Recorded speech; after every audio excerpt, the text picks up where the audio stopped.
preliminary stages of the live stream that we're going to do regarding MMA Guru, the uncomfortable truth of religion and inbreeding.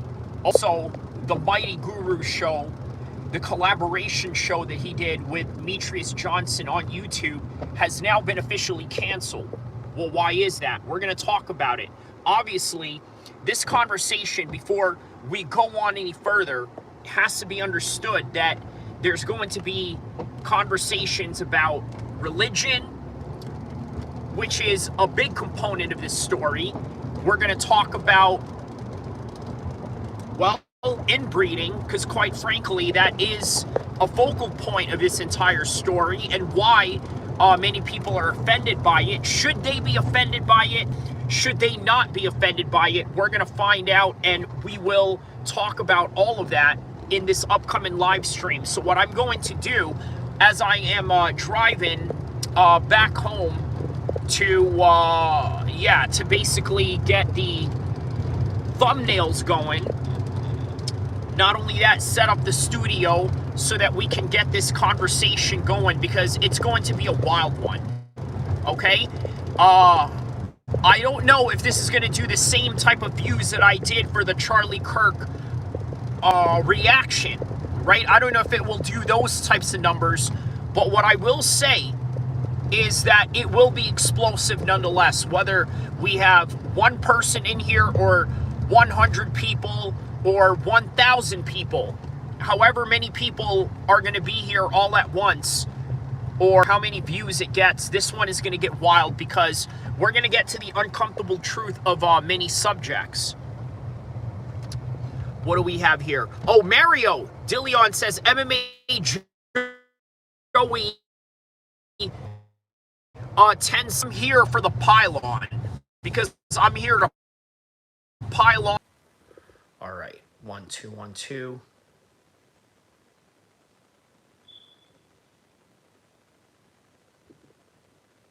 Damn it, man, the connection is so bad. Okay, I hope. All right, how about now? Damn it, man. Okay, perfect. Okay, I think we're back on. We're back on. Okay, so we are back on right now. Okay, so let me get some thumbnails going, and then we'll get right back to it. Okay, so hold on just a second here.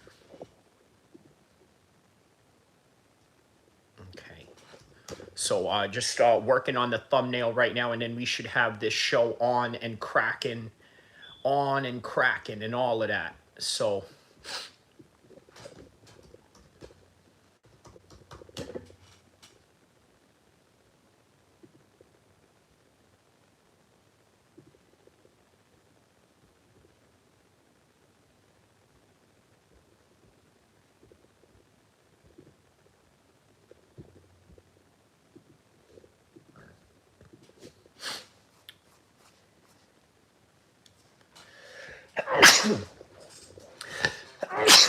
excuse me.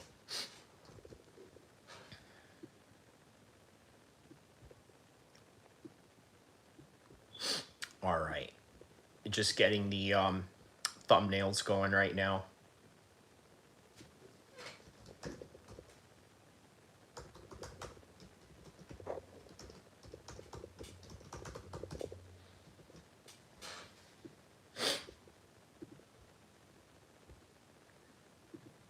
Oh man, this thumbnail is going to be explosive.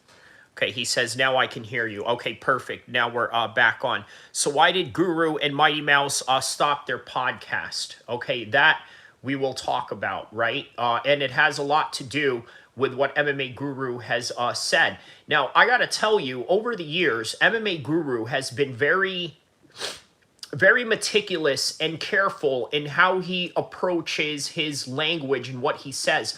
But ever since he got a little bit bigger, I think MMA Guru forgot that he was not bigger than the program, right? You can't just say anything you want without any consequences. And lo and behold, here are the consequences to behold of what he has said. So now MMA Guru is going to suffer the consequences of all of this, and I think this is going down a very bad hill. He says, yeah, MMA Joey, 10-7th MMA Guru, yes. 13th Assassin, shout out to you, my man. Haven't seen you here in a while. Very much welcome you are in here. So, okay, guys, just bear with me for a second, just a couple more minutes, and then we will get right into the live stream and get into this conversation, okay? So here we are. We got the symbol, okay, right there. Just making a little thumbnail on MMA Guru, okay? Okay, there it is. Upload that. We're close to the upload of the thumbnail that we got going on. Very simple in how I make thumbnails, right? Not really, you know, extremely elaborative in any kind of way. Just, you know, simple does it, and there it is. All right, so now we got the thumbnail to our live stream. He says, do you think MMA Joey ended his career? Close to it, right? The other person that got kicked out of YouTube was Critical Eye MMA. He was an Irish white nationalist, right? So we're going to talk about him as well, because I've actually done a piece on him before. And yeah, you know, so, okay, we're going to start this. We're going to start the stream off in the 15-minute mark. We are at the 12:40 minute mark right now. So in 2 minutes, we're going to completely have the live stream on and rocking, and we're going to get it going right now. 13th Assassin says, what's the Irish dude's name? Critical Eye MMA. All right, I'm going to turn the camera on, and I will be right back to face you guys in just a second, okay? 2-minute countdown. If I may ask, please. Yeah, it's Critical Eye MMA. We'll talk about him as well. Okay, so 2 minutes out.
All right. No, not snacks. You know, just, well, more like cosmetic sort of things. So, yeah. Okay, let's see here. Yeah, what's with the snacks thing, right? You know, I snack here a few times, and all of a sudden you guys think that this is like normal. But on any regard, all right. So, Mighty Mouse is boys with Team Khabib.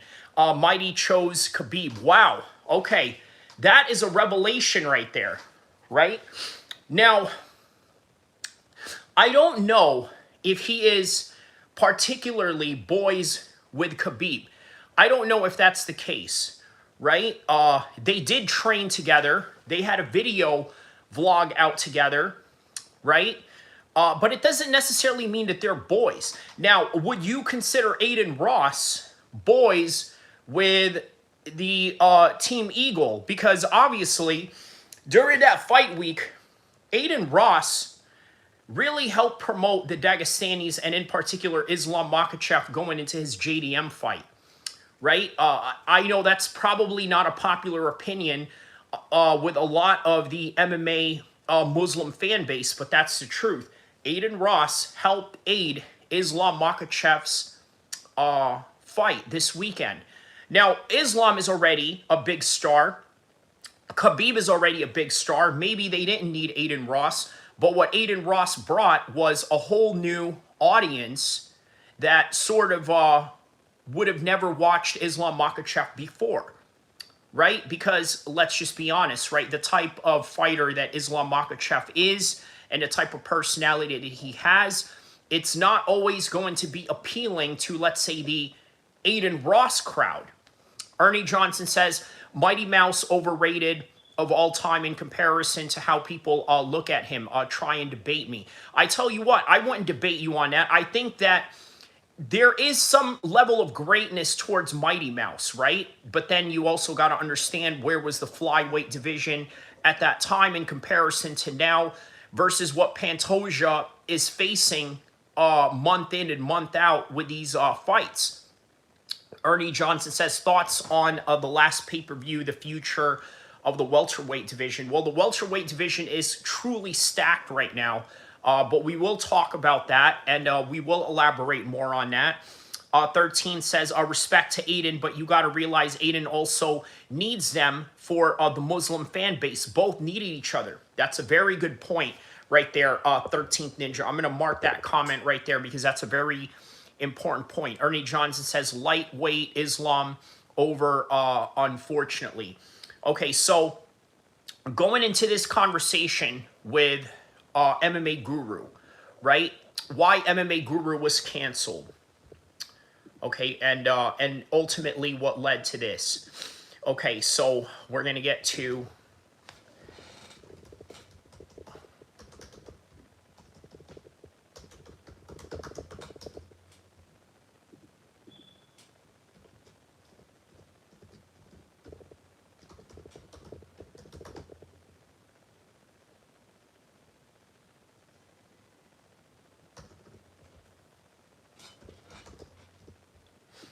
so 18 minutes into this.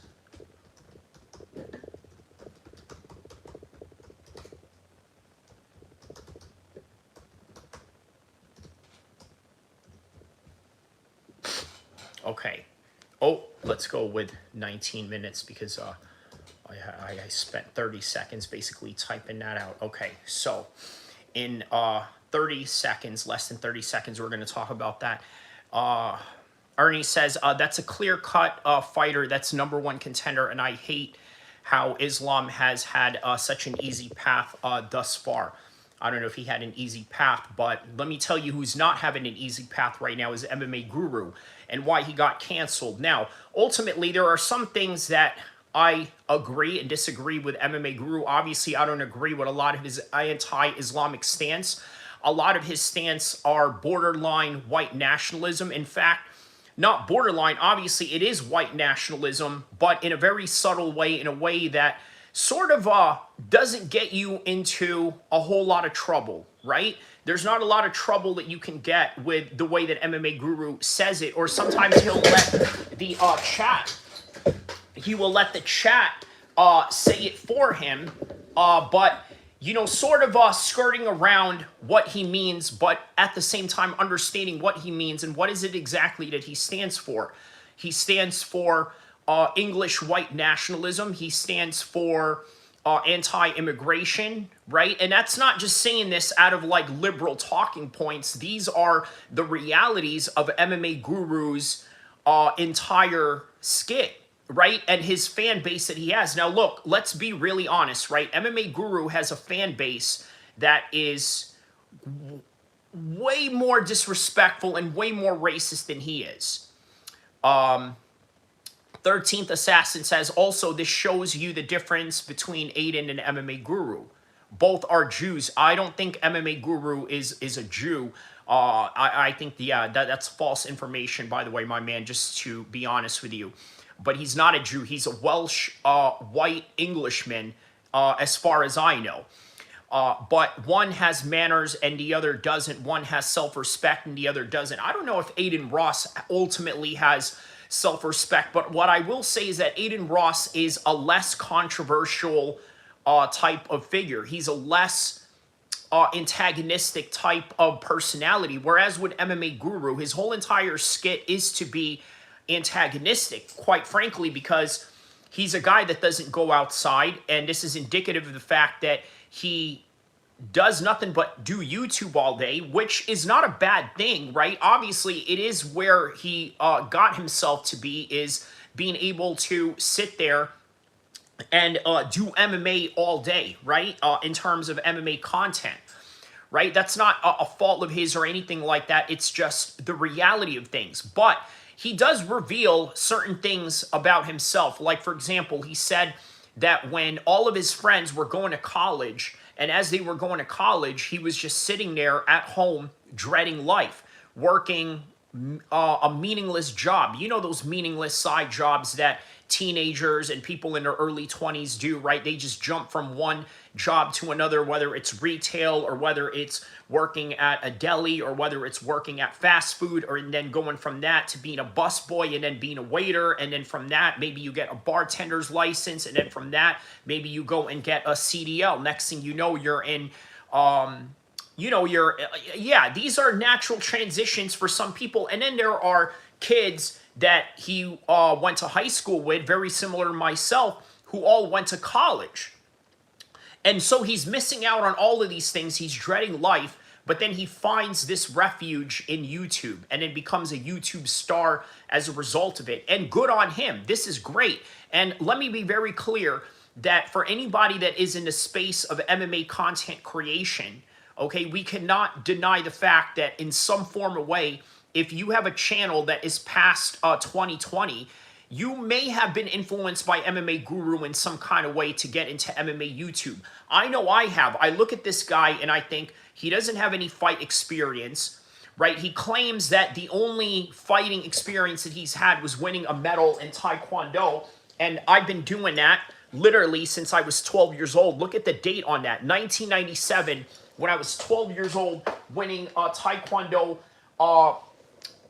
trophies. And then on top of that, I have a Muay Thai trophy that I won from an IKF tournament in, I believe, Modesto it was, in 2010, Salida, California, as it was, right? Central Valley SummerSlam, right? So it was basically, you know, the California Black Belt League that held that, you know, competition. So I have fight experience in MMA. I have fight experience in amateur Muay Thai. And I figured, you know what, why not make a channel? This guy has done absolutely nothing, but yet he goes in here and talks about fighters and talks about certain fighting, you know, fighting styles, and deems it boring, and yet doesn't understand how to get in there and even try to win or try to you know, fight for your life. This is not something that he understands. So he's speaking from an armchair quarterback position.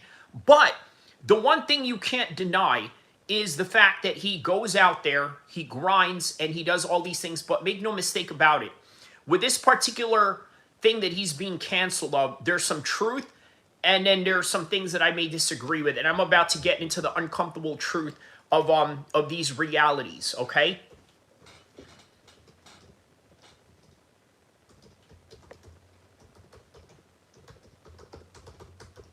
Okay, so now let's get to the uncomfortable truth of this whole entire thing, right?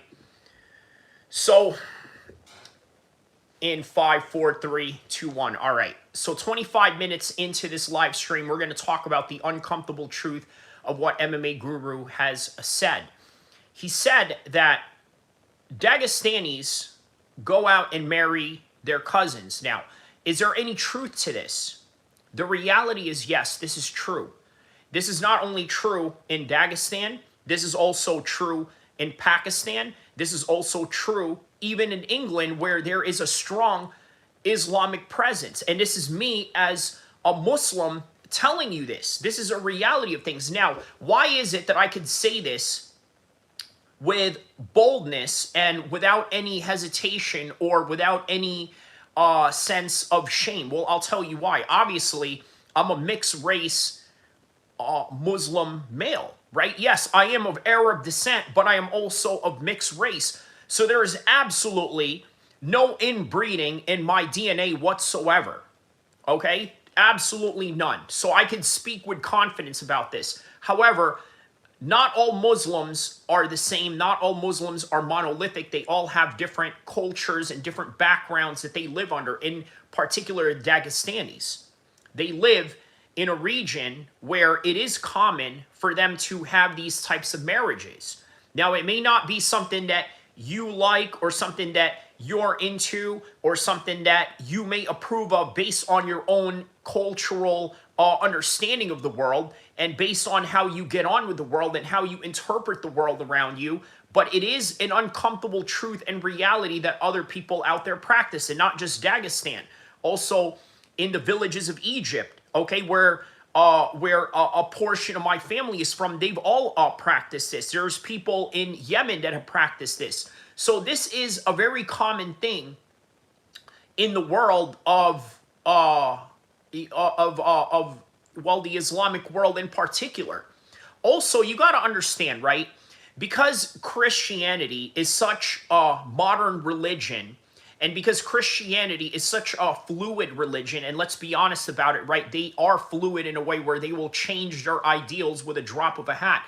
Now, you as a Christian, or whoever you are, the proverbial you as a Christian that I'm talking to about this, right? You may not necessarily change anything in the Bible or change its interpretations, but make no mistake, there are portions of, let's say, the Catholic Church that do change their stances on, let's say, gay marriages. There are certain aspects of pro-choice or not choice, or yeah, you know, these choices of abortion. You know what I'm talking about. I was very hesitant on saying this because I did not want to, you know, create any cancellation points on my end. But yes, these religions are very fluid in that degree.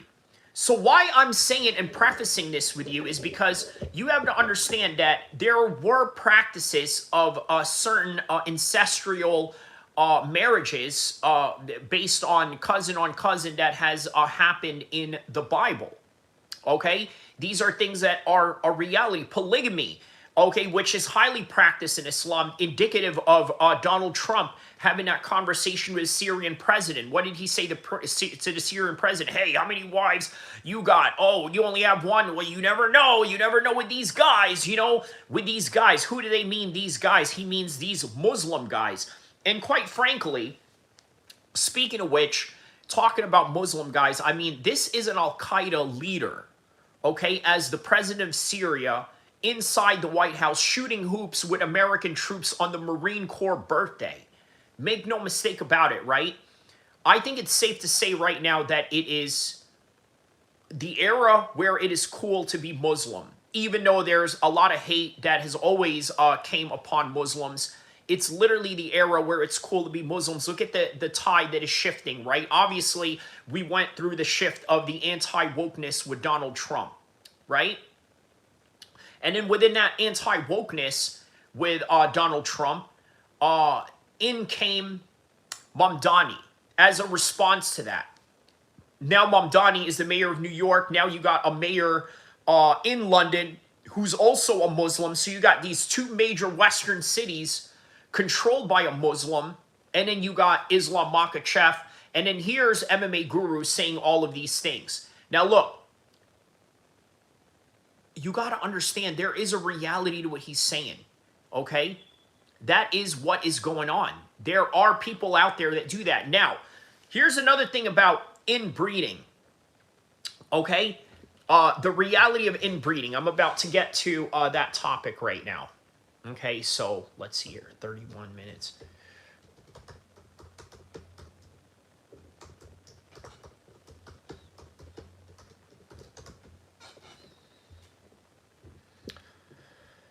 Okay, so in 20 seconds or so, we're going to get into another uncomfortable topic, the reality of inbreeding in sports, okay? Because this is a very important topic to get into. in order to understand what we are talking about and the message that we are trying to convey here, okay? So let's see here. Okay, so, all right. The reality of inbreeding is that, believe it or not, there is advantages to this in sports, okay? Prime example, Francis Ngannou, okay, was made out of inbreeding. How do I know this? Well, think about this, right? When you live in a village, the way that he did in Africa, whether it's Africa, Dagestan, Middle East, Asia, or this and that, this is just the way of the practices. So you can't tell me that somebody that that is like Francis Ngannou was not made out of inbreeding, right? And there's obvious strength advantages to that. The Gypsies with Tyson Fury, world champion. Is there any correlation to any of these things? The Dagestanis, inbreeding, right? A lot of these white English people that live in the countryside and white Americans that live in the country, rural areas of America, a lot of them practice this particular thing, okay? Now, again, I told you, this isn't something that you have to necessarily practice yourself, nor do I practice it myself, but this is just the reality of what is going on and what it is that he's talking about. But that's not the problem, right? It's not the problem with MMA Guru. Him saying these things are facts. There are realities to if you come from you know, a culture or a group of people that practice these things. There are specific strength advantages. You ever heard of the term, oh, that dude has retard strength? You know what I'm talking about, right? When they say that they have retard strength. I said retard, okay, not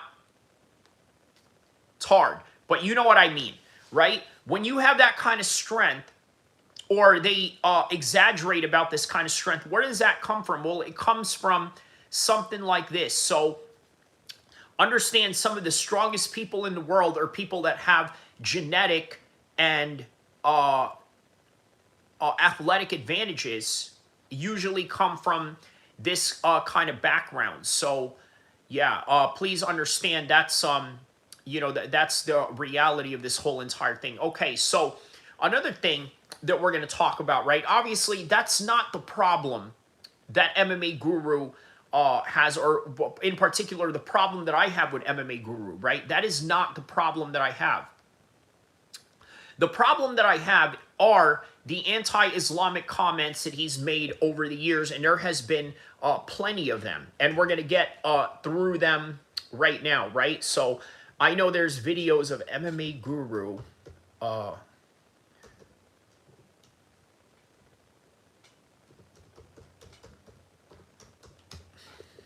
let's see here.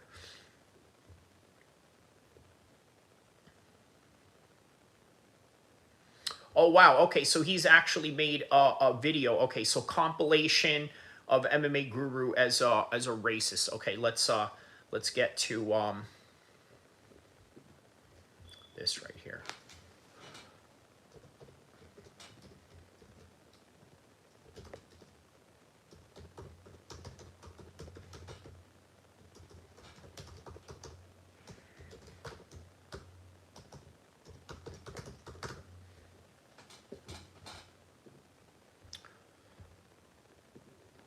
So once again, let me preface this, okay? The problem with MMA Guru is not what he said about the inbreeding or this and that. Obviously, there's a lot of visceral intentions behind it, a lot of malignant attitude and circumference that he's sort of coming at this with. But understand this, right? There's more to it than that.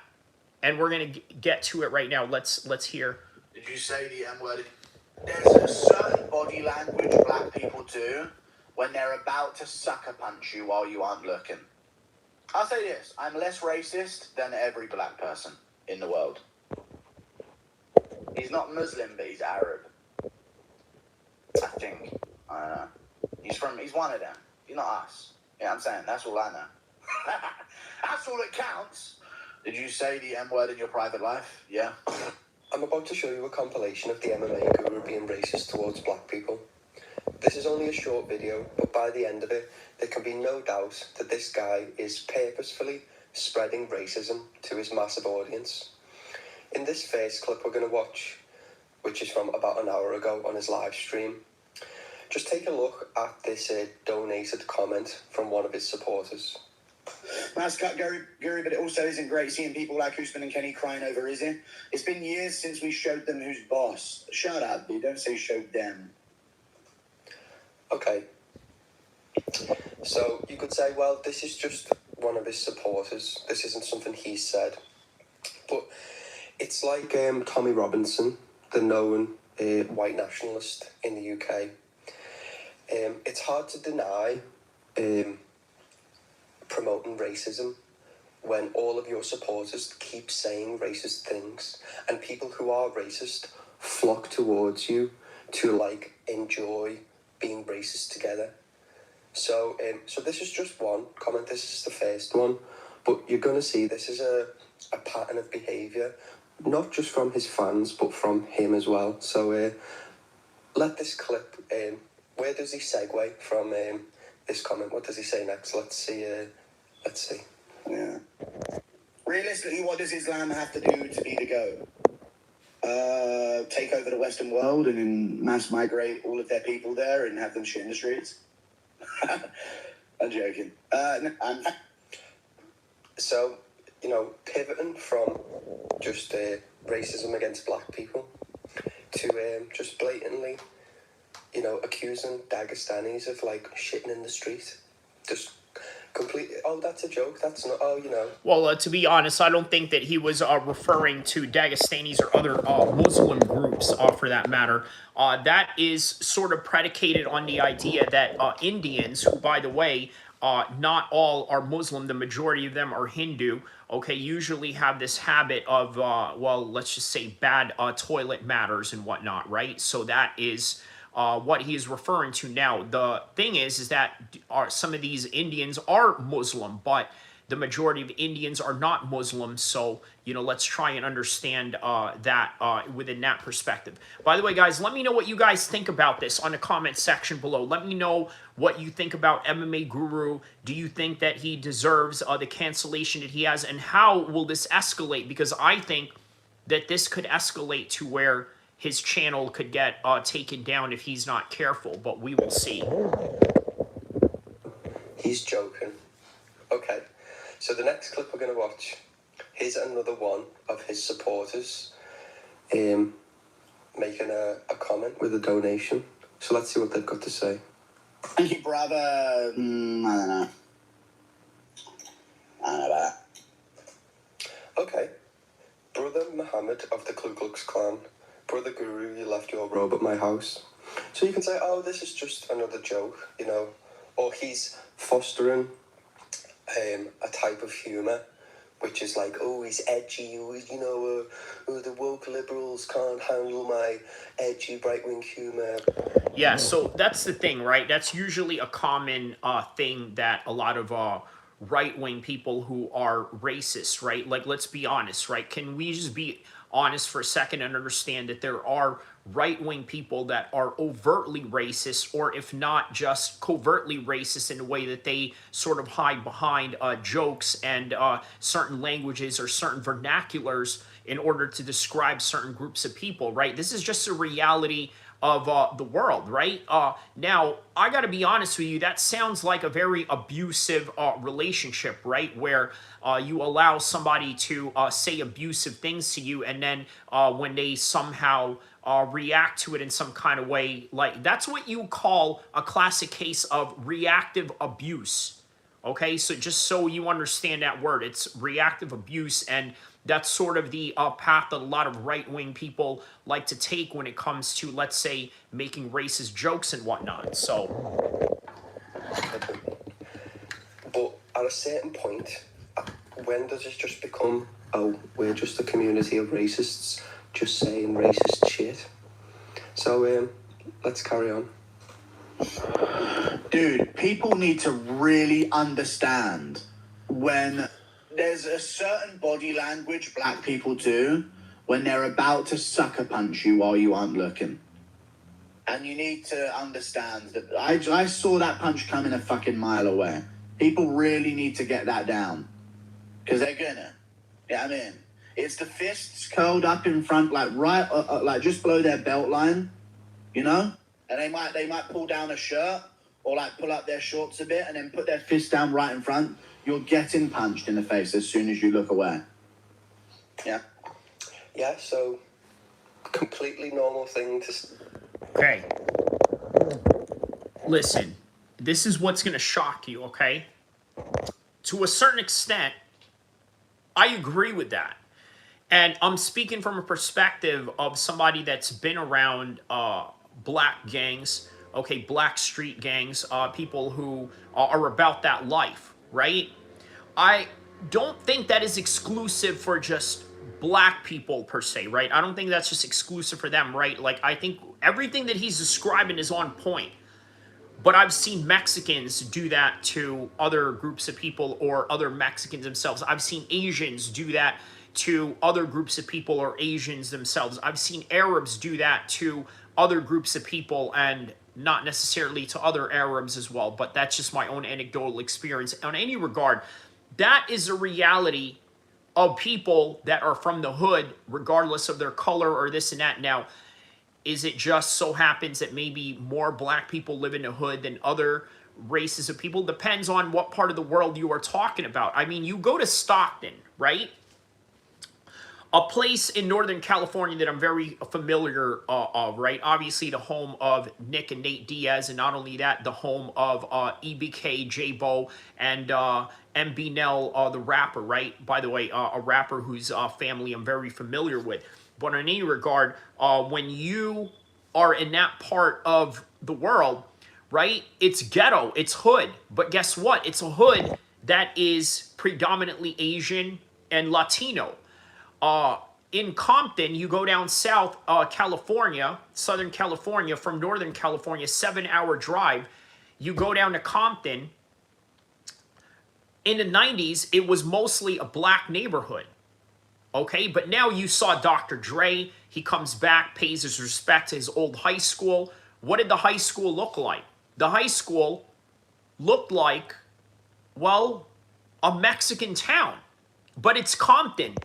That was predominantly an African-American community, but it's still a hood. Compton is still a hood. Compton is still a low-income area. It is still a place where a lot of people live off of Section 8, a lot of people that live off of EBT and welfare and SNAP and all of these things. By the way, shout outs to all the EBT recipients and the SNAP recipients out there. I heard that it's right back on, so obviously the government shutdown is over. So on any regard, yes, what he is saying here is describing everything that deals with a hood ninja. And that is irregardless of race or anything, because where there is a hood, it is irregardless of color or religion or anything, but it is just the circumstances of where you live and also the cultural influences that you are surrounded by. So, let's carry on. I'm in. You gotta go first. The chat asking if you're racist, I'll answer in the form of payment. No, but kinda. Look at his face, look at the smile on his face as he's just basking in this moment about how blatantly racist he is and he's just getting away with it. Look at his face, look how happy he is with this. Okay. I'm not 100% at all, dude. I don't hate anyone. You know what I'm saying?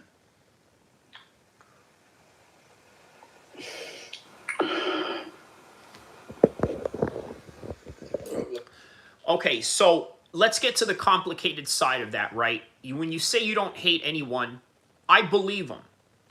I believe that it is exceedingly rare for you to hate somebody based off of their color, right? I don't think it is the color of a person that you necessarily hate. And I'm even speaking for MMA Guru himself.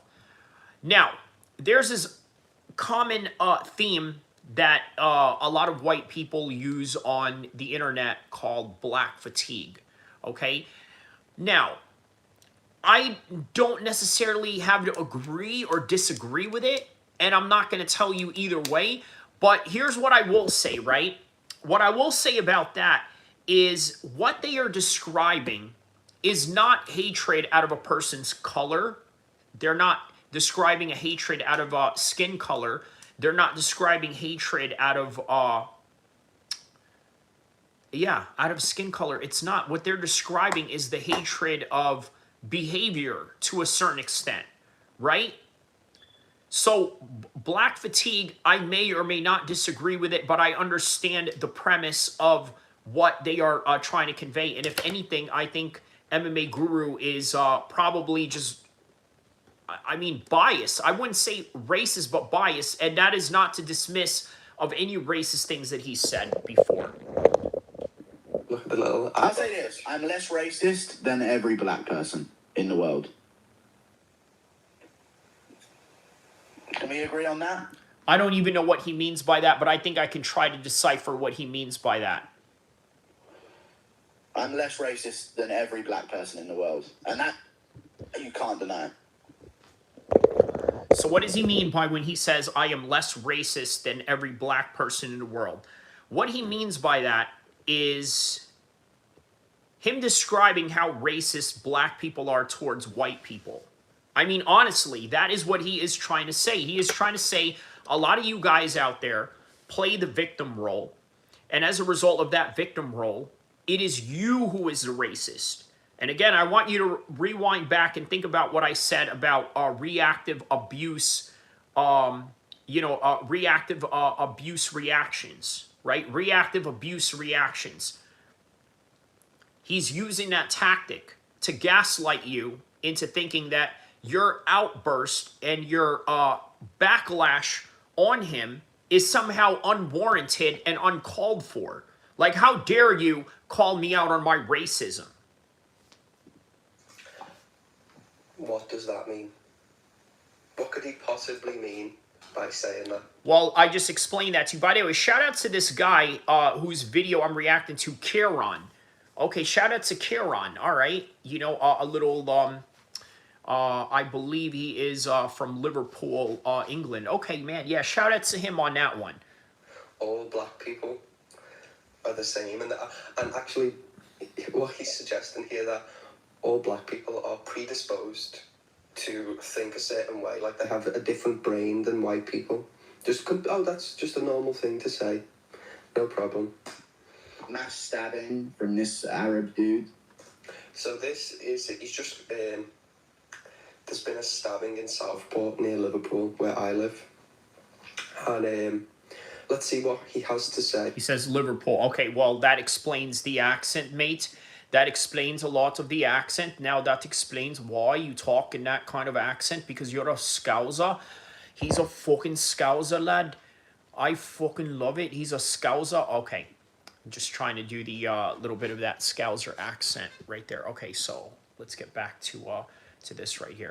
About the perpetrator. Killed a bunch of white kids in Liverpool. White kids, why is that relevant? Let's continue. Yeah, so that is a common thing, right? Look at this hideous, thing, this hideous Neanderthal over here called MMA Guru. Look at him with his, oh my God, look at this guy. All right.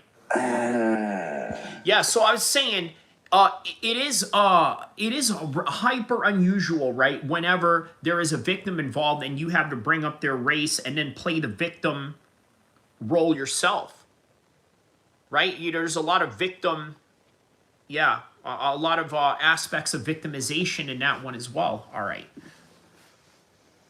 He's not Muslim, but he's Arab. I think. I don't know. He's one of them. He's not us. You know what I'm saying? That's all I know. That's all that counts. Ain't not like us. They stabbing 9 kids. Not like us. He's one of them. Yeah.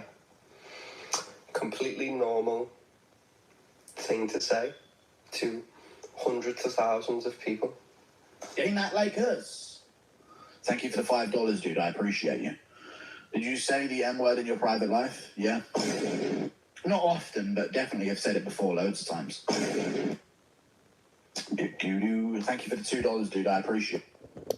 Yeah, look, so here's something you got to understand, right? As somebody who grew up around a lot of white people in New Jersey, there's a lot of them that do say these things behind closed doors. Now, look, you know, sometimes I can come across as racially ambiguous. I could be anything. I could be anyone. I could blend into any culture, any setting, any group, you know, dynamic and what have you.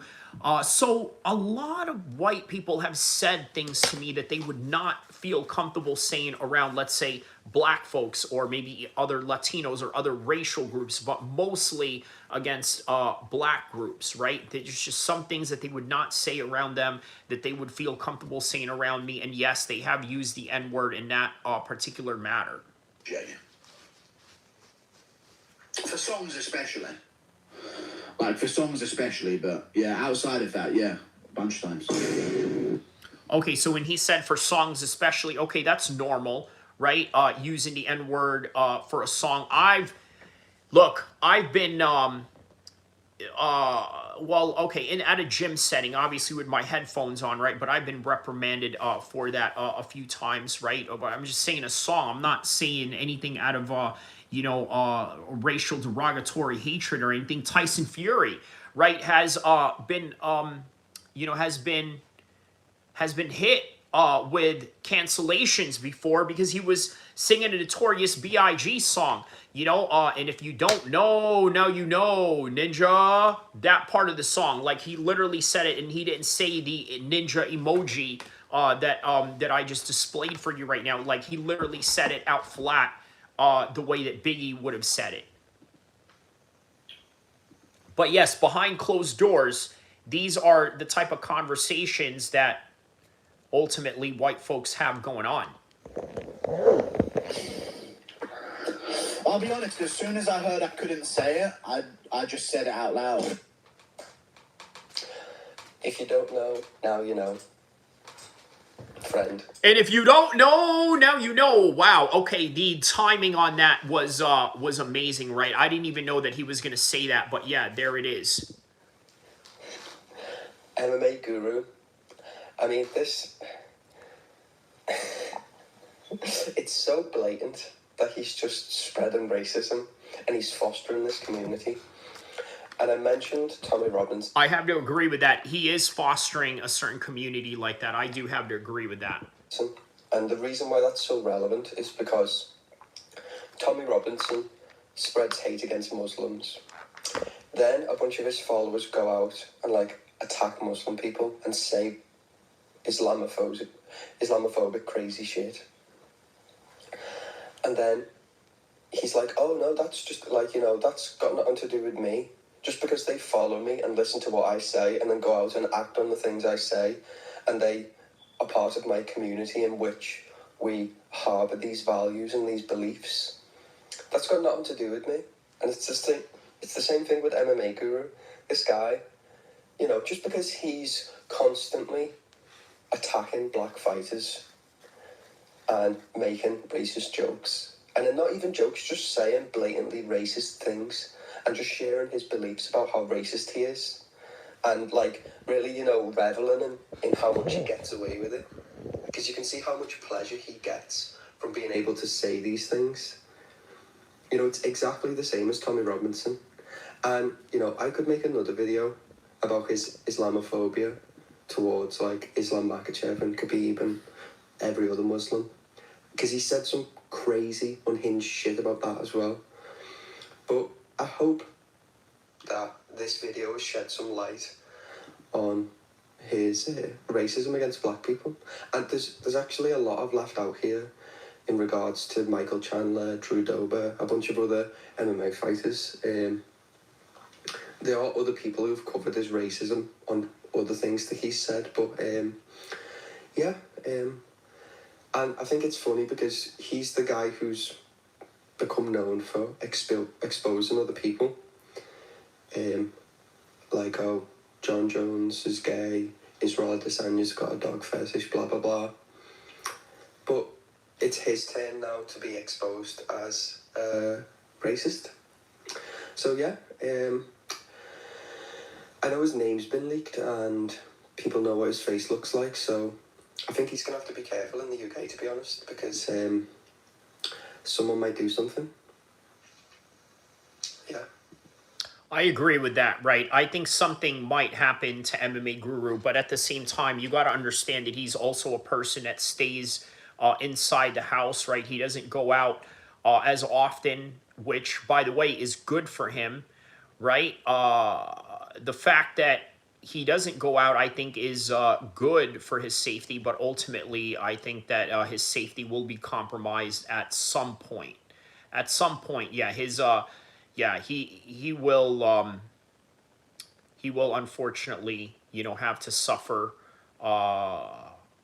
jumpings, the aspect of lacking even more privacy, because now people are going to want to get at you, people are going to want to dox you, find out where you live, all of that, right? There's a lot of horrible things that could come towards MMA Guru's way as a result of this.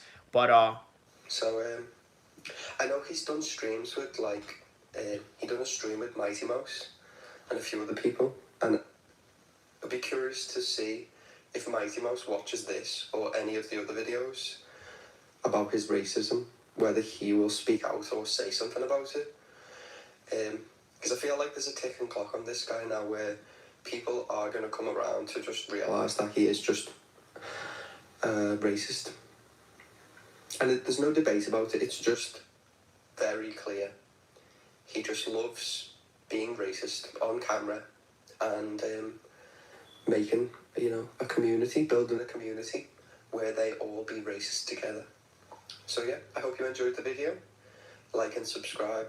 Wow. So, by the way, that video was made 1 year ago. Keep in mind, right? Shout out to El-Kheer. This is the channel right here, El-Kheer. You know what? I'm going to give you a subscribe on that one, just for that one. Shout out to El-Kheer on this one, right? Has he made a video in a while? Wow. Okay, he hasn't really made a video in 10 months, so he hasn't, been active lately. So not a very active YouTube, but nonetheless, all right. Yeah, shout out to him on that one and his 800 subscribers and whatnot. But all right, man, yeah. Let's hear what MMA Guru has to say now about this, right? Because obviously he's going to have some sort of comeback to this. Let's hear this. He says.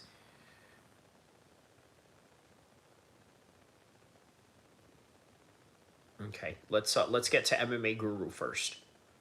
The Mighty Guru show has come to an end. It was going to be announced by Demetrius Johnson on his next episode of the Mighty Guru show that he was going to be doing solo. But instead, thanks to all the backlash on Twitter, I guess it's being announced now to clear things up. We won't be doing another episode of the Mighty Guru show. No, I'm joking. It's not that bad. I'm okay with it, and I actually completely understand it. And I actually suggested, let's just wrap this thing up, okay? Because the situation is as follows, and we're going to go through a ton in today's video. We're going to reminisce on old times. I mean, the thumbnails, guys, the thumbnails are going to be missed. But we're going to go through everything. We're going to go through what was the thing that got me backlash right now, with my comments after the Makhachev versus Della Maddalena fight. We're going to go over times I've been cancelled before, despite being put in the UFC 300 countdown video. I was working with the UFC. They were emailing me, asking me to put me in the countdown, and I was saying yes, but then I just couldn't help myself but drop the video of all videos. So this is no stranger to me, I'm not gonna be able to be affiliated with fighters in the scene for all that long unless I'm on my best behavior. And best behavior is lame, guys, okay? Best behavior is very lame. This was a building of things. This isn't the only thing that happens. But yeah, look, it has nothing to do with being lame or this, that, and the other, right? Look, there are corporate sponsors, okay, whether you like it or not. What makes all of us rich are corporate sponsors. What gives us money in the world of YouTube is corporate sponsorships. That is what you need. So this idea that, oh, well, you know what, forget about, being, censored or this, that, and the other, right? Censorship is lame. It's all lame or this and that, right? Look, man, you need people to function in this world. So as a result of needing people to function in this world, sometimes you do have to handle things diplomatically. Okay? Look, do you not think that as a Muslim myself, there wasn't a moment of my time period where I had certain animosity towards certain groups of people or certain people that were different than me? Of course.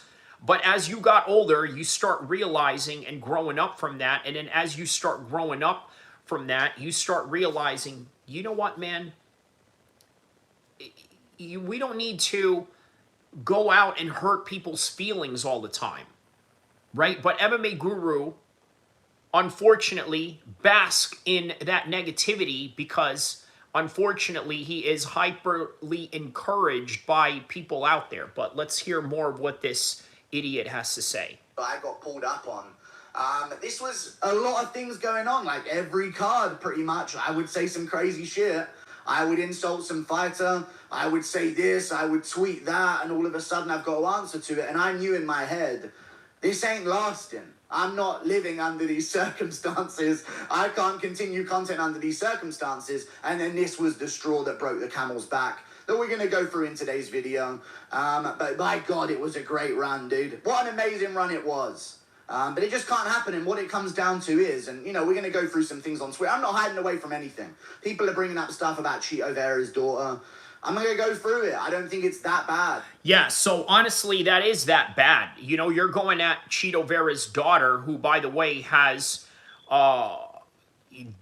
I mean, look, she has special needs, right? And going after her, I mean, look, what kind of sick animal do you have to be to go after someone's daughter who has a situation like that going on? I mean, MMA Guru is a sick animal for saying that. And quite frankly, I don't blame anybody that would do anything to you. I'm not going to do it because, you know, I'm a 40-year-old man that lives, you know, a very good life. I don't need to be out there doing stuff. But if somebody goes and does something to you, boy, let me tell you something. Don't act like you didn't have it coming. The fact that they scoured the internet for ages trying to find things to get me on, and this is the worst they've got, I think speaks to how good of a person I am. But we're going to go through a ton of things. I made an announcement on Twitter earlier today. I said I was fine with you pussies on here acting like I was a murderer because I called someone inbred and told some guy spamming in my live chat to cry at a border. Simple banter, guys. But now you're targeting DJ. That was the thing that made me sort of jump the gun on this and tell DJ, let's just call it. I'm going to call it today. I'm going to call it tomorrow. And I'm going to... No, you didn't call it. It was him that called it because he's the one that has international sponsors. He's the one that has to basically come across as, yes, a Mighty Mouse. And what is a Mighty Mouse? It's a Disney character, and he has to basically abide by those Disney rules. Okay, not to say that he's affiliated with Disney, although there is a slight affiliation with UFC and Disney through ESPN, but obviously that is now long and gone after this year. Do a video and just say myself that this is over, and I'm pulling myself off the show. You know, there's no saving this, because everyone was going at DJ, everyone was going at Demetrius Johnson, and I think he was kind of like not speaking about it publicly because he doesn't post that much on Twitter. He doesn't even have access to his Twitter, I don't think. Like, he even mentioned, like, I don't even go on Twitter, what's going on. He didn't even know the full extent of what I said. He just got told by a producer and some friends, Guru keeps calling him inbred, mention it on the pod. By the way, there's a press conference going on for David Benavidez and Anthony Yarde. We're going to check that out right now. Let's go to DAZN Boxing. We will go back to this. Trust me, we will go back to MMA Guru's response, right? We just wanted to react to this real quick. Let's see what's going on with the press conference.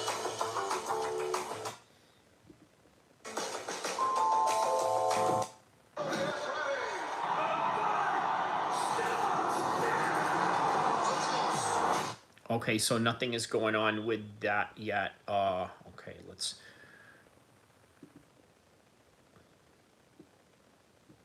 Okay, let's go back to what MMA Guru is talking about. And then on the podcast, we went over this, and that was what it was. Like, we went over it on the podcast, and DJ ended up saying, you got to wind it back. Like, we've really got to wind this back. But we had a conversation after the podcast. I just got to go through this all at once. I can't have everyone on Twitter. Wait, let's hear what they're saying in the press conference. Before they throw hands. Tonight you're also going to have to deal with me because my friend Todd Grisham is going to be behind this podium. The press conference starts right now. Live only on the Zone. Okay, well, yeah. Well, let's see what they say in these press conferences here. In 4 different divisions, David Benavidez, the undefeated Mexican monster, defends against London's own Anthony Yarde. Devin Haney moves up to challenge Brian Norman Jr. Van Rodriguez looks to unify against Fernando Martinez. It's the All right, Night of Champions. Yeah. So, all right. Hold on. Let me put this right here. And look at that beautiful shot. All right, man. It's We got nice view. Right before we start all the activities for this press conference for the Ring 4, another historic Ring Magazine card, and what a week we've had. And obviously we're just a few minutes away from that opportunity the fighters have right before they face the first challenge, which is the scale, and that's going to come in tomorrow. Tonight is the press conference, and we have obviously my partners in crime. We have Mike Coppinger, senior insider for Ring Magazine, and the Latin snake himself, Sergio Mora. We're looking forward to a great evening. And all right, yeah, I'm really excited for this fight. Sorry to be jumping back and forth. Don't worry, we'll go back to the MMA Guru stuff. Just wanted to sort of, react to this press conference as it is live right now on the Zone in Saudi Arabia. So, speed against power, but moreover, they're both being if you want more of the MMA Guru content of him getting canceled, rewind back from the beginning and then come back when we are done with this press conference, because we will continue reacting to the MMA Guru response after this press conference. So Stepping way up in competition, and we're going to see what they're made of. Every fighter comes to this point in their career undefeated. You have to put your zero on the line. yeah, so there's a lot of undefeated guys that are going to be in this boxing card, right? Look, boxing today is becoming a lot more like MMA in terms of hyper competitiveness, right? And you got to appreciate that. A lot of guys that you would not think would lose are now losing, right? As a result of these matchups that they are making, right? You can't hide in boxing anymore, right? You can't just easily hide in boxing anymore. You really have to go out there and fight the fights that need to be fought, and that's that. So, all right, we're still waiting on the response. I'm sorry, we're still waiting on the what do you call it, press conference. Let's continue on with the MMA Guru stuff in the meantime. MMA Guru's affiliated with Demetrius Johnson. Demetrius Johnson's platforming this guy. How does Demetrius Johnson affiliate with this guy? I know in my heart I'm going to do this again at some point. I'm going to call some fighter gay again. I'm going to call some guy inbred again. I'm going to do this again. There's no stopping me, okay? I will continue. I ain't never going to stop doing it, guys, okay? It's just in me. And I can't have Demetrius Johnson's great legacy getting dragged through the dirt, so I stepped down. Okay, so that sounds like a very reasonable act in the part of MMA Guru to say, you know what? I know that I would have the potential to ruin your legacy, so I'm going to step back. So very mature on his point, but I don't think that it was necessarily his choice, right? I think that Demetrius Johnson behind the scenes said, hey, you know what? Just tell everybody that this was your choice. This is going to make you look good. At the same time, it's going to make me look good. It's going to save my ass because you're the one that messed up and I don't need to be a part of that. But yeah. I stepped down basically after this podcast dropped. We had a conversation, and even before the podcast as well, we had a beginning of a conversation about this where I was basically told, you need to stop calling them names. And DJ's absolutely in the right for this. There should be no hatred towards Demetrius Johnson here. And I can't stress that enough. He didn't really know what kind of animal he was getting in it with. You know what I mean? Like, this is, you're in my world, friend. You know what I mean? Get out of there. You're in the MMA Guru world. Okay? And there's going to be problems. Okay? They're going to be often. Okay? Because the world is full of pussies at the end of the day. And this is what they do. But that's what it is, you know. But not anything to do with that. Demetrius Johnson was getting messages from like he's hanging around Team Habib, and I'm calling him inbred, and then he's going to do the show with me, and he was just telling me like that can't happen. Fair, very fair. Okay, so there it is. That explains a lot. MMA Guru is being told that you can't do that while I'm hanging out with these guys. Okay, so there is a relationship there with DJ. Okay, a whole lot more than what I would have, liked to expect, but all right. That was our conversation. He was just saying, like, I'm good friends with Marab now. You know that, right? This was before. You can't keep doing that. And then there's even other stuff that was going on, and this has been building. Then there was the Raja Jackson thing, which, you know, it's just like little things that just kept adding on and on and on. And I was just like, you know what? I'm going to keep doing this. I've never had a mindset where an allegiance to someone is going to stop me from saying what needs to be said, in my opinion. You know, maybe needs to be said with... Well, you know what?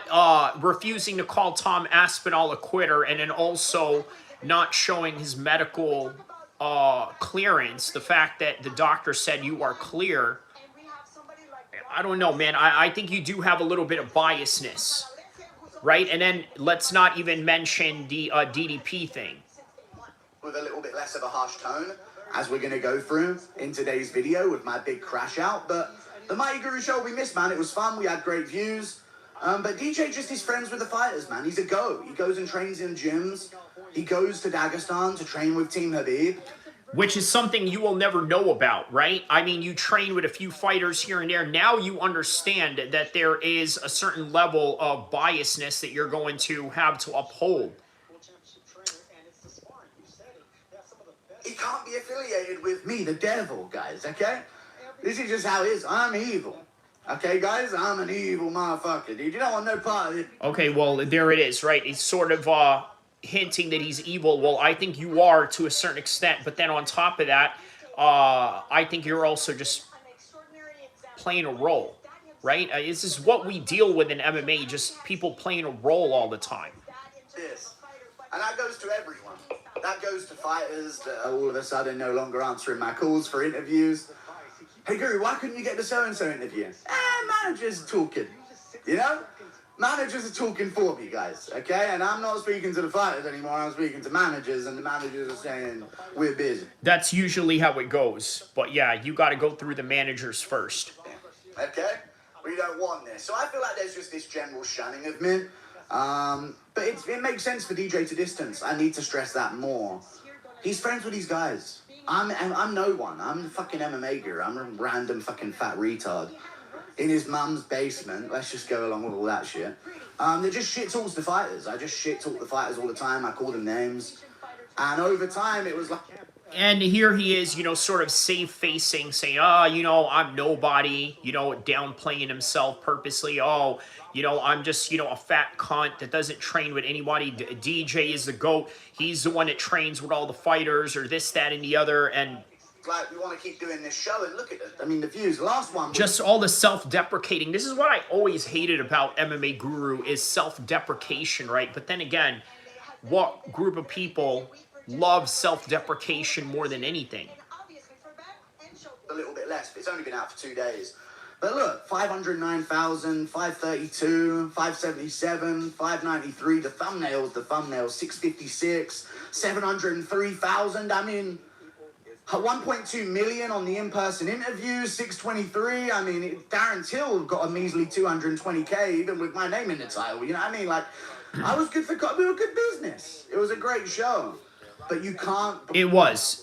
I can't deny that. It was a good show nonetheless. But he's very tamed when he's around DJ, when he's doing DJ's work, platform, right? Very tamed.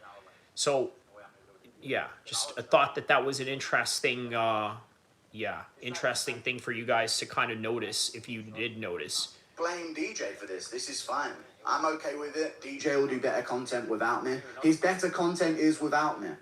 DJ's best content is when he's in person training with the fighters that I'm calling inbred online. Or when he's in person training with a fighter that I've just called a bitch-ass pussy. for the way they just fought someone.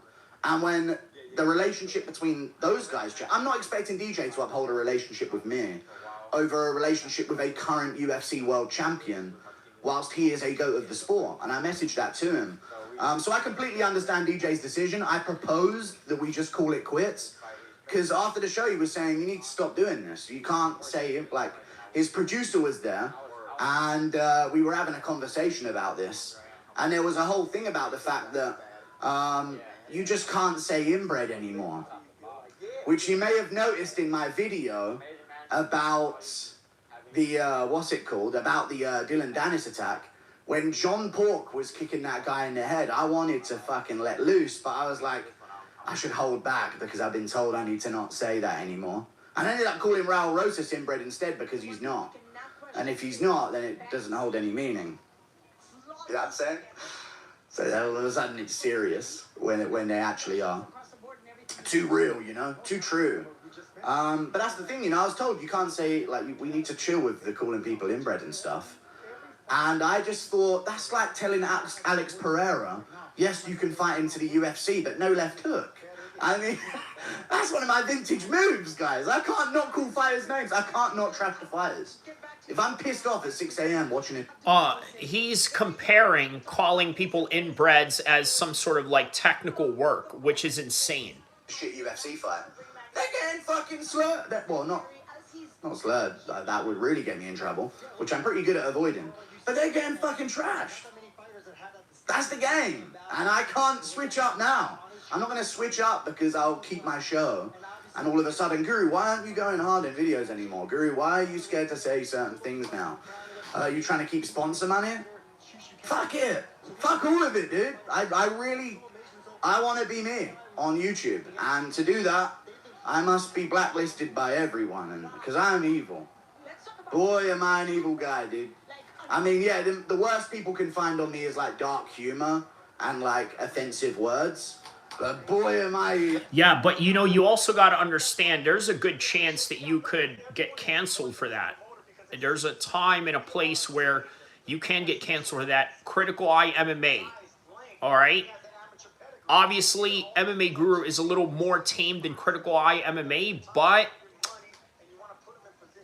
you never know what these YouTube moderators or admins are reading and what their intention is, what they're planning to do. You never know. I'm just an evil dude. That's something that people need to know. You're looking at the second coming of the dead. You know what I'm saying? This is just upturned. Okay, I'm just absolute evil. The filth of the earth. Fair enough, no allegations, as I like to call the incel loophole here. No allegations, dude. Never in a million years. It won't even be an allegation of a date going down or I met Guru once. We don't even have these level of allegations, okay? Guru interacted with me once. There'll never be those allegations. But I don't have anything really on there, on my name, other than like saying mean things, which apparently makes me the worst person ever. And I'm going to go through some of those mean things in today's video that actually got this new drama started. And I'm also going to go through this. I'm not hiding away from the Marlon Vera. Yeah, I'm not... Oh, his name's Cheeto Vera, yeah. I'm not hiding away from the Cheeto Vera thing. I'm going to play it in today's video as well. But that's what it came down to, man. The Mighty Guru Show.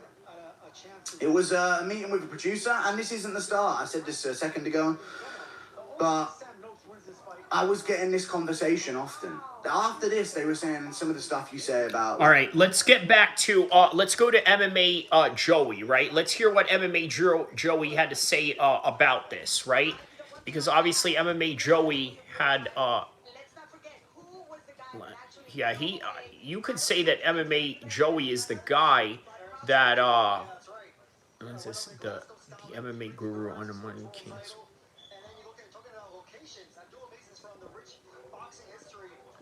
Let's see here.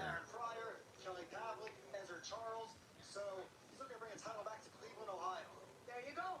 So this is just the beginning of the card. Let's take a quick look at what we can expect. Demetrius Mighty Mouse Johnson has kicked MMA Guru to the curb after he was brutally exposed for his hateful, embarrassing, seething cope anti-Muslim comments during his UFC 322 stream, where he was crying and coping and seething as Islam Makhachev dominated Jack Della Maddalena to become welterweight champion.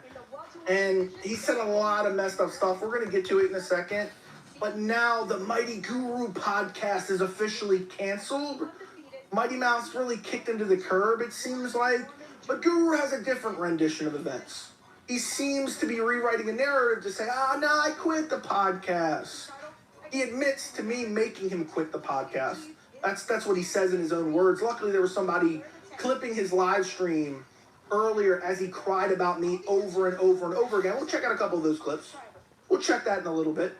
But this guy has been known for essentially farming an audience off of basically hating people on their race, religion, and where they're from. He knows that you can grift to a certain audience, you can attract them, and he's capitalized on that. And nobody really calls him out because he sends his minions after you. He'll send his minions in your comments, your live chat, and your comments on your videos to attack you on Twitter, to attack you on Instagram. He has this large fan base of basically incel teenagers who hate people based on their race, religion, nationality, whatever. Now, he's right about that, though. There's a lot of truth to that. You got to understand, MMA Guru fans are young kids that are, young little racist idiots, right? That's just what it is. And he sends them out. Oh, and by the way, the press conference for Anthony Yarde and David Benavidez is going on right now as well. We're going to get to that as well while we react to this. And so a lot of people don't want to speak up. And then you have other content creators who want a portion of what he has. They look at him and they're like, oh my God, he has over 200,000 subs. I want a piece of that. So instead of ever saying, you know what, I think this is messed up, they're like, oh yeah, man, Guru's cool, man. He's based, bro. Guru's so based. Yeah, this is the thing a lot of you weird white boys like to say, oh, base. Oh my God, he's based. Yeah. Like, that's what you guys like to do every time somebody says racist stuff. And finally, I saw this clip from UFC 322. I don't talk about this guy. I don't watch this guy. I see this clip. I posted it on Twitter. It goes viral. It goes insane. And now the show's canceled. Now, that's essentially the synopsis. That's a really brief version of what happened. But I want to start off with this because we're going to brutally expose this clown in this video. Because now he's playing the victim. Now he wants to cry and say, I'm being canceled. I'm being canceled because... Yeah, that's true, right? He is playing the victim on this one, though. There is no doubt about it. There's too many pussies out there, man. There's too I'm being canceled. He's playing the victim card. Because that's what a lot of these people like to do. They like to blow their little dog whistle. And then when someone says, hey, you know what? I don't really like that, man. I think that's kind of messed up. I didn't even say anything. I was just joking. Instead of just owning it. You got to be a little bitch and play victim. So I want to start off with this. This is the Mighty Guru show that has a very interesting sponsor. Okay, let's take a listen. What's going on, guys? This episode of the Mighty Guru podcast is sponsored by Prize Picks. Now, Prize Picks is a daily fantasy sports game played directly from your phone or your computer. It's very simple. Go to your... The Prize Picks was sponsoring this type of stuff. This type of person. We'll let it go until he shows up. Your app store, download Prize Picks. When you do that, use our promo code. But MMA Guru is also sponsored by Prize Picks, from what I understand, right? Let me know in the comment section below if that is a fact.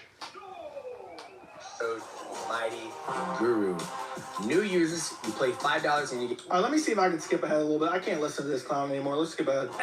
Drew, how'd you do, brother? I made the rookie mistake of going for more in Erin Blanchfield versus Tracy Cortez, where Blanchfield got a finish in the second round. I took it for more than 2.5 total rounds. I took the Shevchenko-Jack. Is this scripted?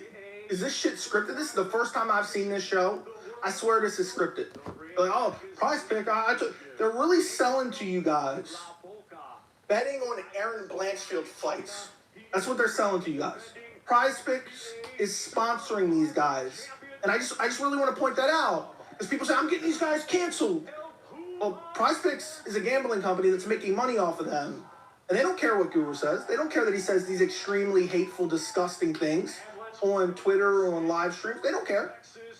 But yeah, they're pushing bets on Erin Blanchfield's fights. I mean, if the rest of this video doesn't make you dislike these guys, because I'm going in on Mighty Mouse as well, Minnie Mouse as well, Demetrius Johnson, the clown. I think he's almost more of a clown in all this, but we'll get to... Yeah, I agree with MMA Joey on this one. He is a clown, right? I think Demetrius Johnson is one of those dudes that doesn't really like to take a stand. He doesn't really like to push or ruffle any feathers. I mean, obviously, the guy is the GOAT in the cage. But when it comes to the outside world, I mean, he couldn't be any more of a people pleaser, to be quite honest with you. That, we're going to expose this guy badly because he's playing victim now. So anyway, let's check out the tweet.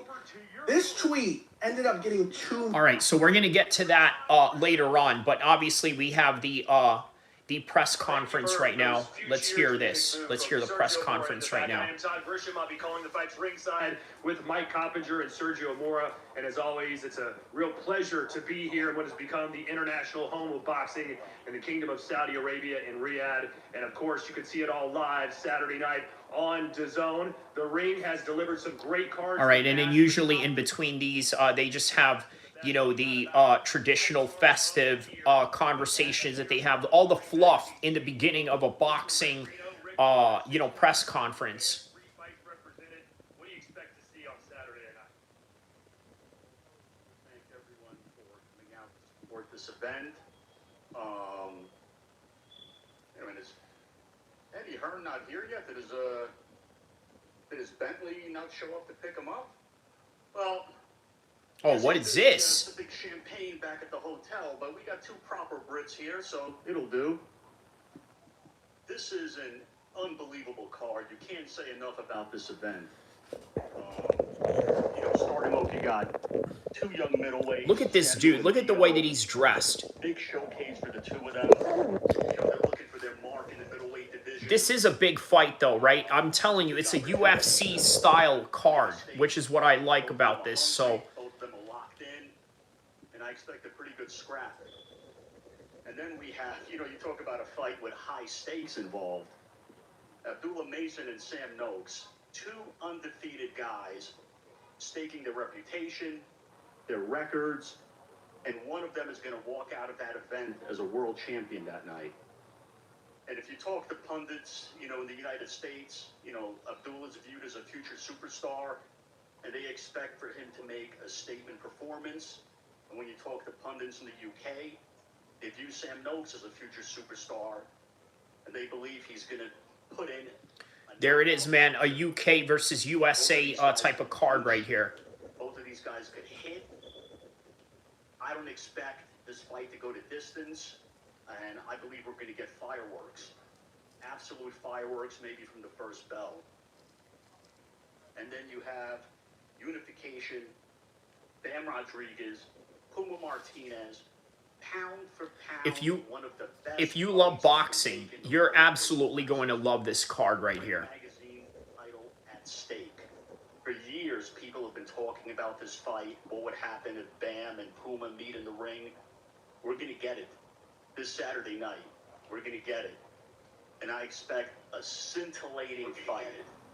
You know, from top to bottom, you know, when they say you're going to get your money's worth, this is one event where you're going to get your money's worth and then some. And I'll turn it back to you, Todd.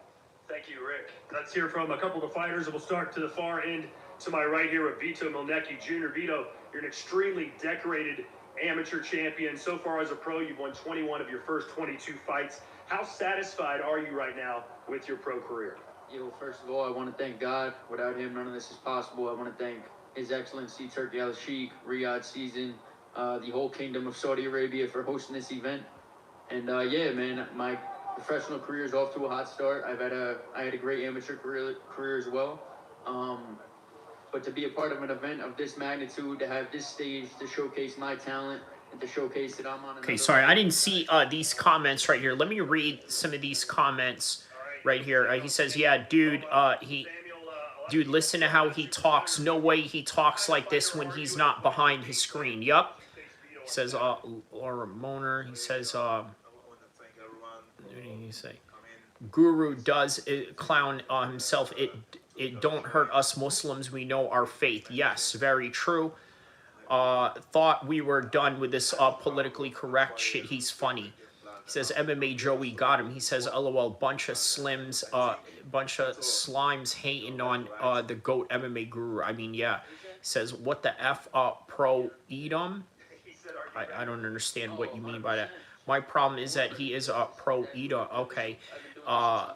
Phoenix says, hey, what's your social security number? What a stupid question.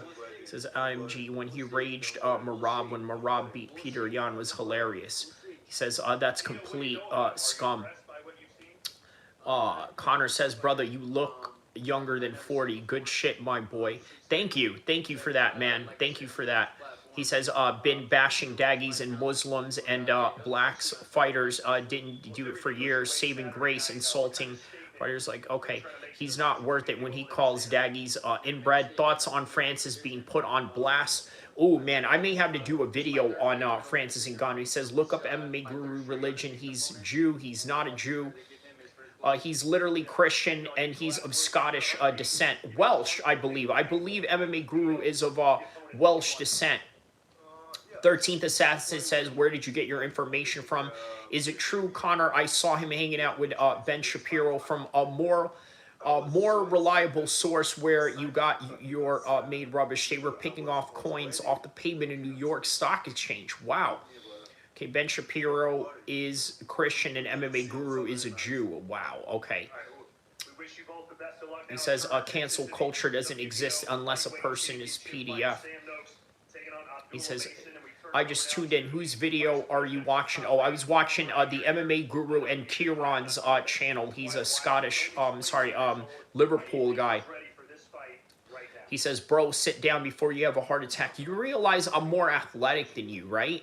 Talking about I should sit down before I have a... He says, anyone smoking weed? How do you honestly feel about Khabib and Conor? Okay, so now the comments were coming in. Yeah, I didn't even see the comments until I looked in my laptop. I was like, wow, there's these comments coming in. But all right, it's Connor says, I'm a fan of both Conor, the pride of Ireland, until he changed, but it seems to be coming back around, and Khabib is hard to hate on because he was actually exciting to watch. Yes, personal-wise, a role model for your children. Who would you choose, Khabib or Conor? Huh, okay. Connor, shout out to you, my man from Ireland. He says, what's up, my fellow Irish brother? Guru got all the Charlie Kirk fan base. Yes, he does. Yes, he does. And, I mean, for the most part, I would say, right? You know? All right, let's hear what Abdullah Mason and Sam Noakes. Look out for that boxing fight right here.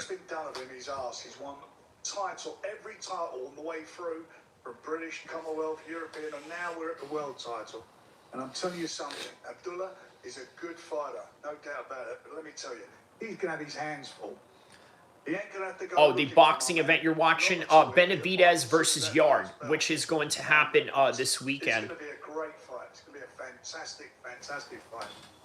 Well, let's hear now from Mr. Noakes. We all know the saying in boxing, styles make fights. Abdullah Mason can seemingly do it all. Why will your style be able to give him so many problems? Listen, I think I've got one of them styles everyone keeps saying it's all one-dimensional and all that, but I feel like from the outside it looks easy to deal with, but you'll find out Saturday that it's not going to be very easy to deal with. Well, you're undefeated just like Mason, but you're a pretty substantial underdog in this fight. Why don't you think you're getting the respect you feel you deserve? It don't really matter to me, to be honest, being the underdog. All that means is everyone betting on me is going to win a nice bit of money, doesn't it? Yeah, if you win, for sure. Abdullah, you're only 21 years old, fighting for your first world title, and if you win, you become the youngest... That's how excited I am for this fight. I'm very excited for this fight. He says, thank you. Guru has a big Mexican following. He does, because... Jay Prince boxing, top rank, my man. He does. He says, only the European ones. When he, okay, so when you mean Mexican following, you mean like the ones that are like of European descent. That makes sense, right? Because, look, man, if you're around black gangs, Asian gangs in California, one of the things that they will tell you that is, you know, sort of like the fact of the streets is that Mexicans are tied in with the Aryan Brotherhood. Mexican gangs. Look it up. They are tied in with the Aryan Brotherhood. Showed the corner. It showed, you know, everything. Like the Sureños, the South Side Mexicans, are affiliates of, yeah, just saying. All right, Sam, you're from Maidstone, Kent, England, and according to my research, the most famous athlete from there is sprinter Jack Green, the Olympian. He didn't win any medals, but if you win Saturday night and take that world title back to your hometown, what will the scenes look like? Well, that's news to me. That's a fact. I didn't know that he come from. I didn't even know that. No, but I think, listen, obviously bringing it back, I've got quite a few people coming out, and it's just going to be just brilliant for me and obviously the fans and all my hometown as well. All right, well, what's your prediction? He says, yes, Mexicans and Woods work together. They're indigenous Mexicans also, yes. Boxing gets to gain its new favorite young talent, and I'm going to be dominating the lightweight division from Saturday on forward. All right, well, we wish you both the best of luck. Thank you. And now we turn... Connor is laughing at the notion of indigenous Mexicans. What's funny about that? WBO, WBC, WBA, and Ring Magazine world titles. Puma Martinez taking on Bam Rodriguez. We'll start with Puma. I'm sure a lot of people that will be watching. Okay, this is mostly the undercard. Okay, we'll wait for Benavidez and Yarde. We'll go back to MMA Guru and Joey right now. 1 million views. I saw these clips. People had told me about these clips, and I thought they were disgusting. I thought they were despicable. And I said, you know what? Nobody ever calls this motherfucker out, especially nobody in the space, because they're scared of backlash. But guess what? I don't want his community. I don't care about his community. I don't care if they come into the comments and, oh, bro, you're soy, you're this, you're that. I don't care.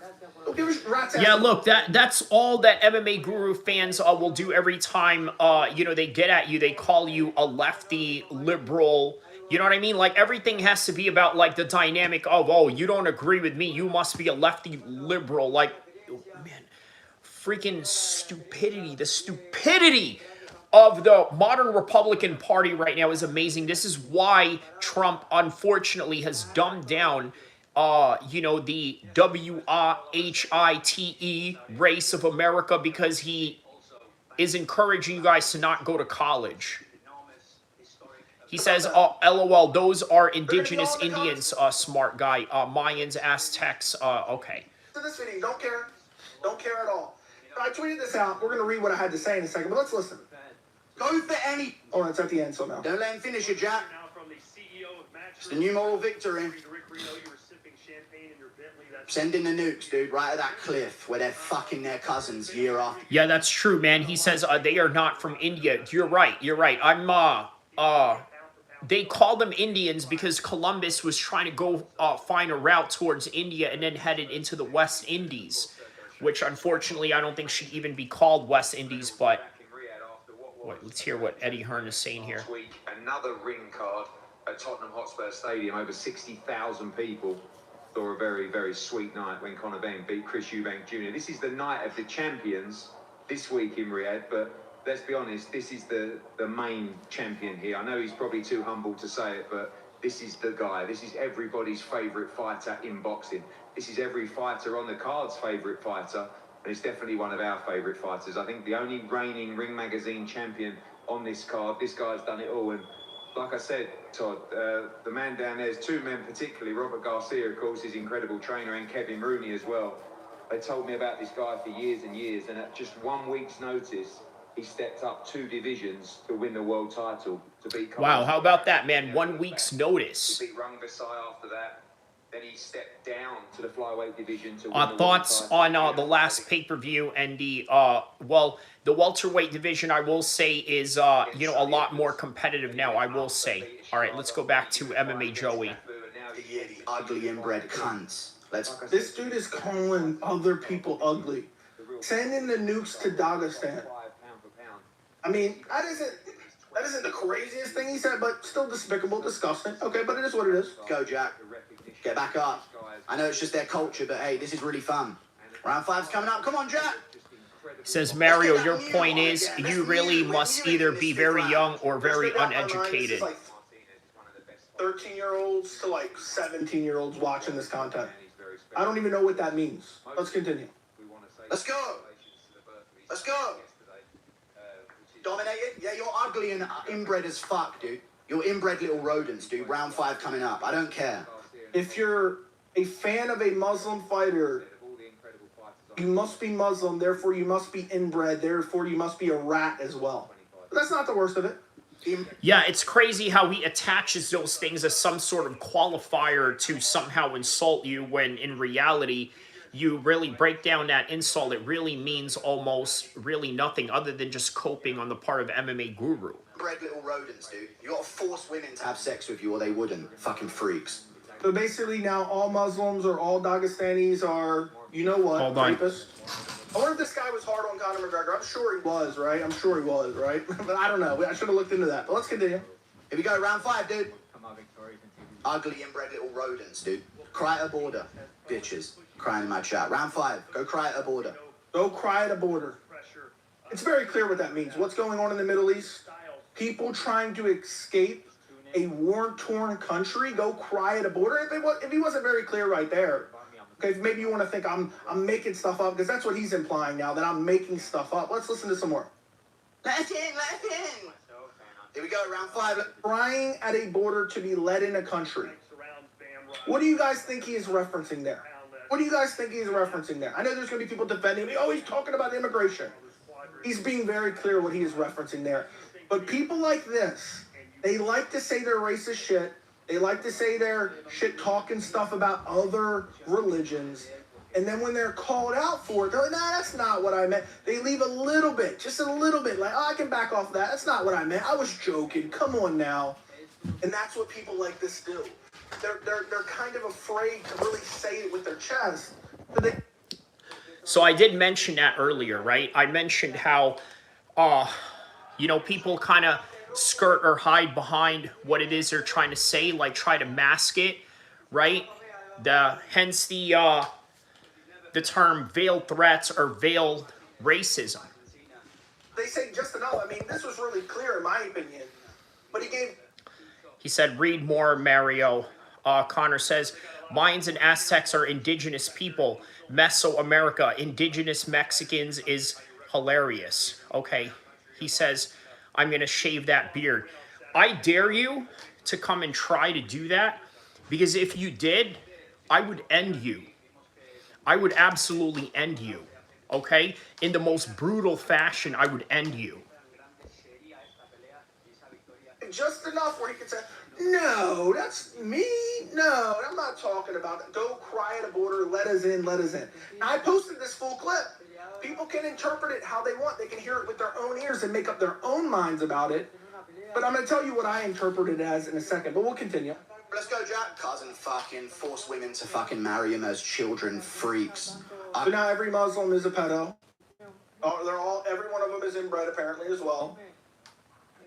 And also go cry at a border, because we'll hear that some more. Ugly little rodent freaks. Finish him, dude. No, I think Unshul Jubilee could make a comeback, but he would have to develop himself. He says, don't listen to the trolls. They won't do anything. Of course they won't. But, you know, of course, I'm going to engage them regardless because, you know, that's just my nature. I enjoy conflict, as I'm sure you guys enjoy conflict. You guys are fans and avid supporters of a very brutal sport. So just finish him with an arm lock or whatever you want to do, you gaylord. Fucking little freak. Retard, bruv. He's trying to snap his arm here. JD, I'm trying to... You know what? Victory says, I love the troll engagement. I tell you what, man, there were a few times where it got real. And I'm talking about, like, actual trolls that I've met in real life. Like, the ones that I know that are like, okay, you know what? I know and identify this person is from Sacramento. So... Let me just say that not everything is for content, but rest assured, whether it's land, sea, or air, I'm going to confront you on every front if you try and get at me in any kind of way. And you know what? We can keep it online. We can keep it in the aspects of banter. We can keep it in the aspects of, you know, just friendly engagement. But we can also take it there on some real gangster shit, and I'm not shy of doing any of that either. So there was a person that I did a live stream with, right? His name's Leon. He goes by the name Smack God. You could look up his YouTube.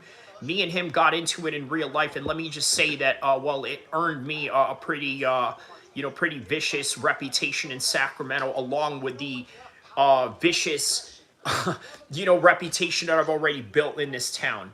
Get his arm out of this position, gets out of it. Volk beat him. Wasn't 4-1, it was 4-1 Volk. Makhachev laying on top again. Everyone pretending they enjoy it. Cry at a border in chat, cry at a border. But yeah, everybody loves the troll engagement until it gets real in real life. And if it gets real in real life, you're gonna find out how real I really am if you would like to find out. And there are people out here who have found out. Here's the one thing that I need you guys to understand about something, right? You're not gangster if you don't affect the life of your enemy or your opponent. Every single enemy, and when I mean opponent, I'm not talking about in-ring competition, right? Because I respect every guy that I've ever been in there with, ever trained with, or even, had, a competitive, sanctioned bout with, right? But outside in the streets and outside in those types of circumferences, I don't respect anybody. Okay, I don't respect you. I don't respect your life. I don't respect anything that you stand for. And if we're going to get down and we're going to get on some gangster shit, we're going to do exactly that. So, yeah, man, you guys can keep trolling. Just remember, I know people that can track IP addresses. And if you want to continue on, let's see what happens. He says, I'm glad someone calling this a smelly hat wearing out of shape guy. Like, what credentials does he have to comment on fighting? Omar? Well, you're right, Omar Khan. And I think that is in reference towards MMA Guru, right? You are correct. Here's the thing, though. Here's the thing. As correct as you are, and you are very correct, but as correct as you are,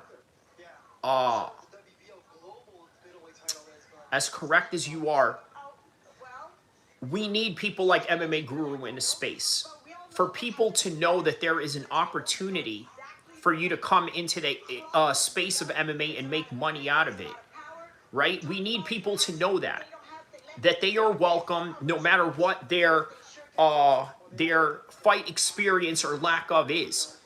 Victory says, unfortunately, he does know what he's talking about, but he's an arrogant douchebag.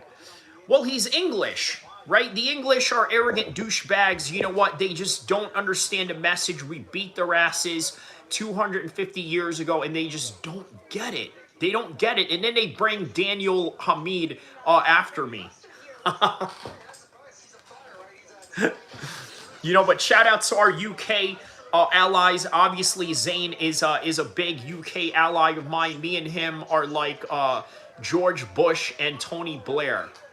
I don't think he's going to like that comparison, to be quite honest with you. He's like, yo, bruv, you comparing me to, what's his name, to Tony Blair? How you going to compare me to Tony Blair? I'm not even a supporter of Newcastle FC. Yeah, so there it is, right? Yeah, me and Zane are George Bush. George Bush and Tony Blair. Yeah, that makes sense. Obviously, I served under the George Bush administration, right? And then God knows what Zane was doing around that time, but yeah. Spamming, cry at a border. Cry at a border, cry at a border, cry at a border. He said it 7 times. I'll leave it up to your guys' interpretation, what you guys think. I'll give you my opinion here in a second. This really truly encapsulates the dumb-ass MMA fans that pick fights based on religion and root for fighters or root against fighters based on their religion. Like me, I'll admit it. I admit to you guys when I'm biased towards a particular fighter. But even with that, I also give you objective takes. How can I not be biased towards certain fighters when I've trained with certain fighters, whether they're Muslim or non-Muslim? And how can I not be supportive of a Muslim fighter who looks like me or believes in the same things that I do, right? But it doesn't mean that to be to be down with your people, it doesn't mean you have to go and smash on other people as well. And there's some cases where it's like, oh, okay, I kind of get it, whatever. This guy has truly taken his... But yes, back to what Victory was saying, Marty Miller, he's absolutely right. MMA Guru knows his stuff. We're not going to take anything away from him. We're not here to take away skills from MMA Guru in terms of being a content creator. But he is a douchebag, and, you know, those are the right words to describe him. Mario says, Joey and Guru need to fight in a pro-sanctioned MMA bout. You know what, man? I would actually favor MMA Guru to win that. Not because I want him to win, but because, look, put it like this. Me and MMA Guru would be more of a formidable fight. I mean, obviously, I'm a little smaller, but obviously way more skilled and experienced. So that kind of makes it a closer matchup than, you know, than what people would expect on paper, right? There it is, man. How about me and John Jones? How about this? Kyrie needs to fight him. There it is. There it is. I agree. Me and John Jones, okay, versus him and Tom Aspinall, okay, train together for a card. Me and Guru will fight in the undercard. John and Aspinall will fight in the main event. And you know what, guys? Listen, when me and John Jones win, you want to know what my fight party, post-fight party is going to look like? It's going to look like this.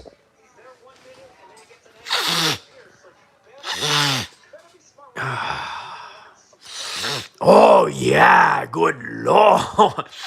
Oh, yeah. Hey, John, that camera's off, right? The camera's off, right, John?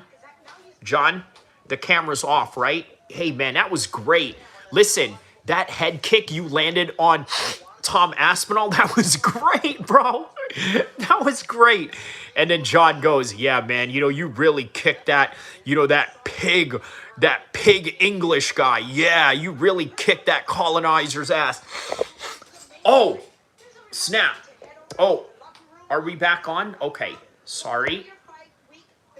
Oh, are we back on? Oh. Okay, so yeah, bad. John Jones is a bad influence still. Yeah, he is. He probably, you know, who's a worse influence in my life, right? Is it John Jones or Zayn? Omar Khan says, so you're saying it's okay for some out of shape, no fighting background, smelly hat wearing guy with a platform to bring his anti-Muslim to a sport we love?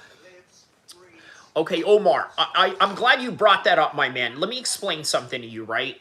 We cannot control what other people say.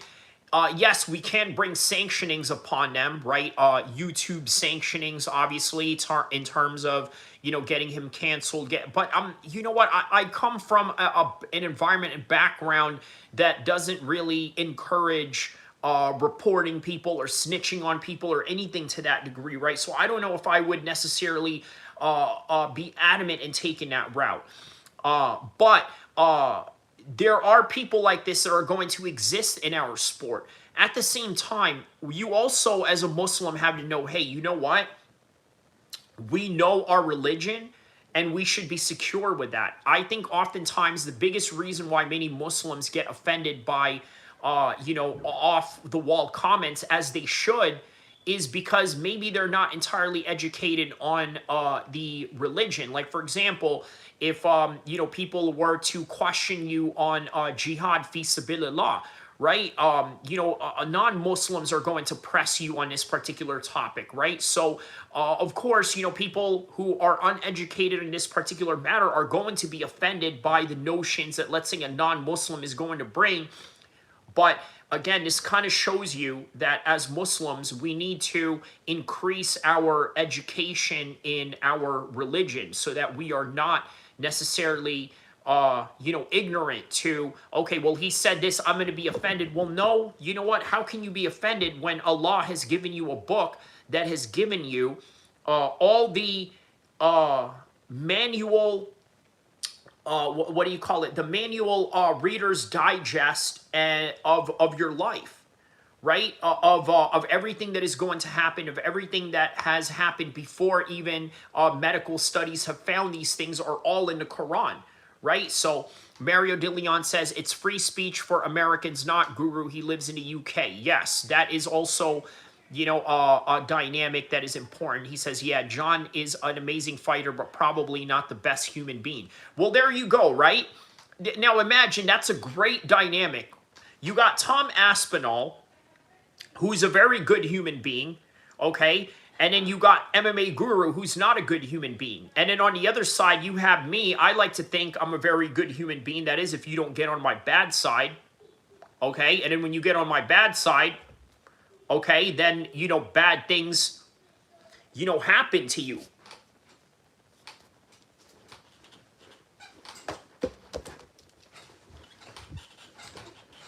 You know, but overall, I'm a good person. I'd like to think, right? With, what's his name?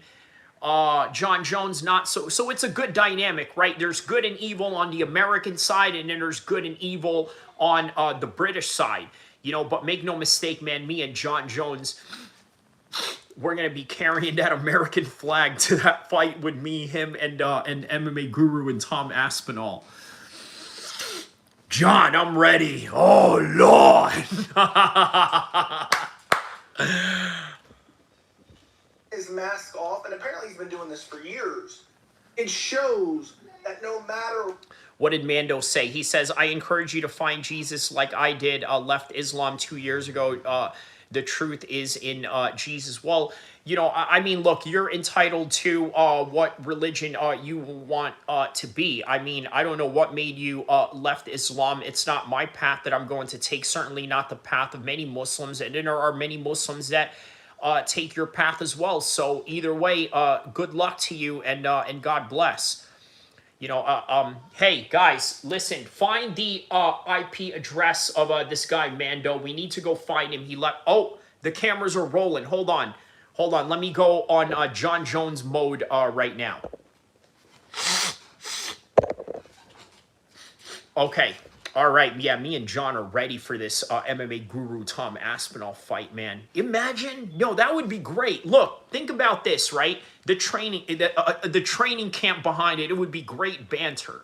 It would be great banter. Me and John Jones training, me and John Jones together on a camera would be great. And then on top of that, look, John is 6'4", MMA Guru is 6'3". So that is the perfect training partner for me to get ready for somebody like MMA Guru, right? And then he would have Demetrius Johnson, right, in his training camp, along with Tom Aspinall. And then I would have John and Uriah, right? You know, I'd bring Uriah in there. You know, if you guys remember back in 2011, Uriah and John Jones were chilling at a trailer, you know, doing the Dougie dance, if you remember. You know what I mean? Uriah getting down with his, you know, bad self. You know what I mean? And all that. So Victory says, I am curious why you guys follow Jesus and believe in him as a prophet if you believe that he is a liar. Serious question. No, we don't believe Jesus is a liar at all. What we believe is that there are versions of Jesus that are being made up by either the Catholic Church or other Christian denominations that we don't believe coincide with the gospel or the Quran. So, Victory, I hope that answers your question. And yes, we believe that Jesus is going to return to fight the Antichrist, just as Muslims believe that as well. He says, Tom Solos.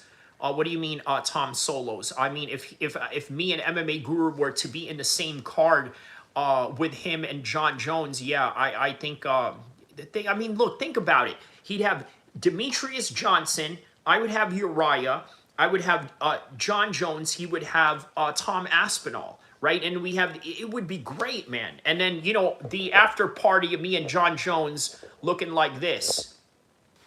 Hey, turn that camera off. We need to turn that camera off. We can't let them know what we're, yeah, man, that was great, man. We kicked their asses, ha ha! USA, he says, oh, okay, that makes sense. Yeah, there you go. Yeah, so we don't look at Jesus as quote unquote, a liar or anything like that. See, that's the biggest misconception right there. Think about who made that misconception. We don't think as Muslims that Jesus is a liar. We specifically think that there are certain churches and denominations that give off a different version of Jesus that we don't agree with, that doesn't coincide with the Quran or what is in the Bible itself. And also, man, listen, you got to understand something, right? There are a lot of Christians out there that don't know the Bible, okay? And that's entirely fair because the Bible is way more extensive than that of the Quran. That is why the Quran is a reader's digest for the Bible, condensed into this one language that is easy to memorize, and it is why people around the world can replicate a Quran even if every copy in the book was to be burnt. Right? The copy of the Quran is in the hearts of the Muslims, and that is the miracle that Allah will always put forth in terms of that. So Omar Khan says this wasn't a debate about religion. It was when you use someone's religious background to hate a fighter and bring your right-wing views to the sport. Yes, sports should break all boundaries, not divisions. So Omar Khan, I agree with you, and then I also don't agree with you, right? Let me explain to you where I don't agree with you at, right? This is entertainment. And although as Muslims, we come from a very honor-like culture where we don't take ish from anybody or this and that, right? At the same time, we are facilitating entertainment through combat sports. Now, by facilitating that entertainment, unfortunately, we need opponents. We need antagonizers, okay? There are times where us Muslims are going to be the protagonists, and then there are times where us Muslims are going to be the antagonists in the world of fighting. So as a result of that, what I'm trying to say to you, my man, is let it play out. If you want to implement that particular style of cancelization or reprimandation or some sort of punishment towards a person for saying things that you may not agree with or things that you find distasteful or something that society finds distasteful overall, then that is perfectly fine if you want to do that, let's say, in your workplace, right? I know people in workplaces, whether it's in corporate settings or labor settings, where they call for certain rules to be implemented, right? You can do that. If you have an employer that says anti-Islamic things to you, there are channels that you can report that. Me, I'm not a reporting type of guy. I'm just gonna, bring you to the hood and, and put you in a place where there's no cameras and have the homies beat on you. Like, that's literally what I'm going to do to you. You know what I mean? I don't play by any of those rules. But if you are a normal civilian, a normal person, and this and that, you can go through these channels. You can find these channels to go off of to try and implement these things. But in the world of fighting, unfortunately, my man, you can't do that. The reason why you can't do that is because, like my man right here, Bills, says Guru is uncancelable. I agree with that. He's uncancelable. Well, you know what? Maybe if he gets canceled off YouTube, I mean, that's one thing, right? Because YouTube is within the discretion of the person that is reading your comments or reading your particular content and how they decide they want to do with you or how they're going to deal with you. That is their ultimate decision overall. However, with that decision that they have, okay, it doesn't necessarily mean that Guru can't go outside of YouTube. He can go on Kick. He can go on... And why I'm prefacing this is because that is a possibility. I need you guys to understand that. There is a possibility that he could get kicked off of YouTube. Okay? Because now there's all this attention being put on him. Now more than ever, look, he's already a very heavily watched channel. So when you are a heavily watched channel, people are going to go out of their way to watch all your old content, go through your catalog, and find anything that is remotely, how do I say this? Cancelable. And so what is this? Mario says, is UFC a sport or sports entertainment? Well, Victory answers to you this. It's a sport, but it's definitely starting to lean more towards the entertainment realm. Well, the reason why it's leaning towards the entertainment realm is because obviously now they have investors, right? Before, the UFC was able to sell itself as, we are a violent sport. That was good enough. After that, it was, we are a violent sport and we have these entertaining characters, and that was good enough. Then it evolved from, we have these entertaining characters, to now we have these storylines, and now we have these guys that are trash talking each other, and now it gets to the point where we live in the attitude era of MMA, where we allow racist statements to be made in the name of entertainment. Victory says, yeah, look at the N-bombs. They went back and found Joe Rogan dropping, LOL. True, right? But they didn't get rid of his YouTube per se, although he did get rid of certain episodes. But MMA Guru, listen, man, he has more content than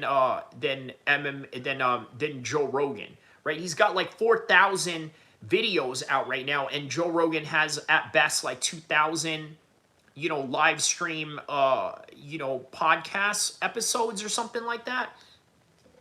By the way, yeah, I finally hit the 1,000 video mark, so thought I'd add that in there as as we're talking about people with thousands of videos. But either way, they're going to scour through all of that. And yeah, make no mistake, there will be consequences to this beyond the Mighty Guru show being canceled. Omar Khan says, that smelly hat-wearing guy. I love how you preface him constantly as the hat-wearing smelly guy. Would get Dylan Dennis a treatment if he were to ever left his basement behind his keyboards. Right.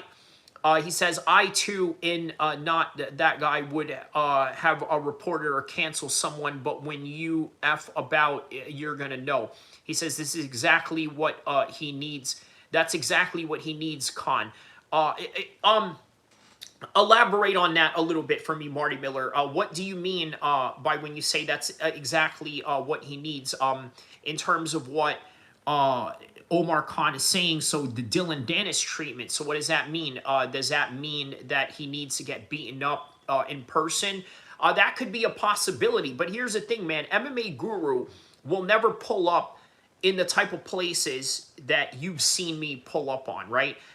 In this live stream, I've showed you guys going into lowrider shows, which, by the way, it could be very dangerous for you if you go there with the wrong people and the wrong people that don't like you in any kind of degree, right? I don't have that problem. He has that problem. He can't go to no, car shows in his country or other countries or the United States or England or anywhere, right? He can't go to any MMA events because guess what? He's in a community where people know him and know him for a very negative reason. So now he can't even enjoy being in a live fight. Not that he really cares for being in a live fight. I've always told you guys, being in a live fight is not as good as being at home watching it with multiple camera angles and not having a big cage or certain parts of the cage block your view, right? So yes, especially for talking about a disabled child. Yes, and that is in reference to the Chito Vera comments that he made, right? Which is, very disgusting in and of itself. Victory says, Guru needs his ass whooped and needs to be held accountable for the things that he says. John Locke says, I'm from England. We hate MMA Guru. Wow.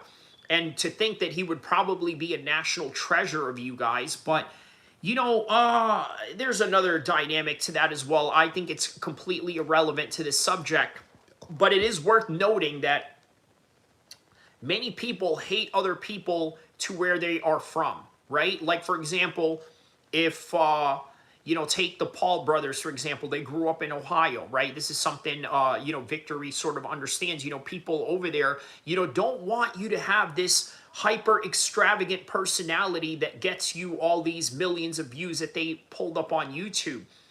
People are not going to like them, right? Same thing that happened with, a lot of boxers, right? Oh, he's one of the boys in England, right? He's one of the boys. Next thing you know, you're Eddie Hearn and you're the top promoter of the country, and now everybody is slagging you off. But speaking of boxing and speaking of Ohio, Abdullah Mason is taking on Sam Noakes And yeah, so that's Ohio versus England on that one. John Locke says, I don't like the Paul brothers, but I don't hate them. At least they've achieved something and walk the walk somewhat. Well, here's the thing, John Locke, right? Not per se in you, but I know many people in England that have seen people come out of their hoods, come out of their council estates, or come out of the section that they come from and made it and totally hate on that person, right? I've seen that with UK rappers, artists, actors, fighters, all types of people in different forms of entertainment, or just people that achieve normal things like, you know, getting a six-figure job of some sort, right? Like people hate, people just find reasons to hate on other people, unfortunately. Oh, the press conference for Anthony Yarde. Ladies and gentlemen, from Ring Magazine, CEO Rick Reno, Hall of Fame promoter Frank Warren for Queensbury. He says, yeah, John Locke says, yeah, British culture don't want to see people succeed. I think the reason why that is, that goes back to the sociological aspects of the medieval times, right? And even now, you look at, there's the peasant class and then there's the elite class, right? The royal family or people that are attached to them. And then that's really it. That is all that you are destined for. And then somewhere down the line, many people in the UK started really adopting this mentality. Oh, you think you're too good for us. You don't want to hang out in the pubs anymore. You know what I mean? He's too good for the boys. He's now posh, isn't he? He's bloody posh now, isn't he? He's not one of the lads. He's no longer one of the lads. He's now one of them. He's one of them types. One of them posh types, yeah? You know, that's the attitude that they got going on in that one. You know what I mean? He ain't one of the lads anymore. He's no longer one of the lads. How dare you? How dare you stop drinking and getting better with your health? How dare you? That's, yeah, that's, you know, but it's not just British culture. Obviously, you see this in the hoods of America as well, right? You obviously see this in the hoods of America, right? You look at Nipsey Hussle. What happened to him? You know, he got popped by a dude from his own hood. Not just a dude from his own hood, from his own gang on top of that. So, you know, these weird things do happen. All right, so here's the number one in the world in the welterweight division by the Bible of Boxing Ring Magazine. Facts, my man. It is human nature, yes. Undefeated WBO welterweight champion of the world, the Assassin 2. Brian Norman Jr.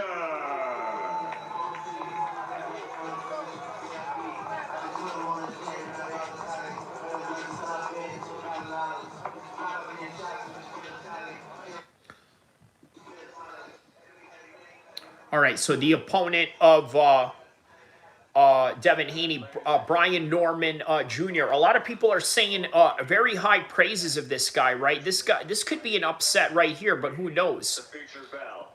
12 rounds of boxing for the light heavyweight championship of the world, sanctioned by the WBC and the WBA. The challenger, ranked number 4 in the world by Ring Magazine. 27 victories, 24 of those 27 by KO, 3 defeats from London, England, the beast from the east, Anthony Yarde.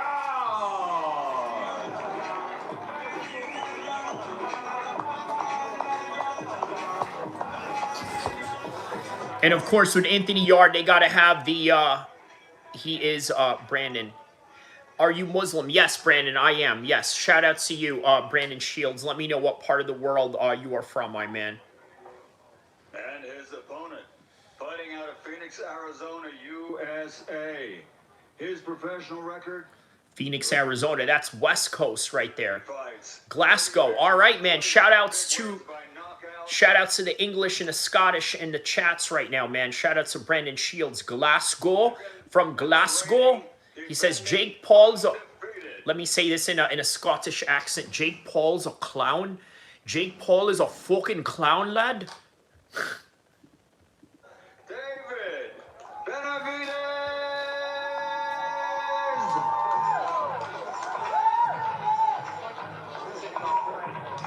All right, walking out to the Busta Rhymes song right here.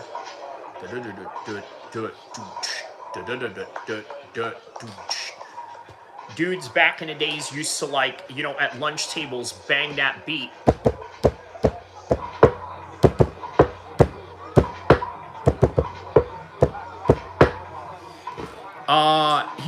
He asks, you think Azim would beat Haney?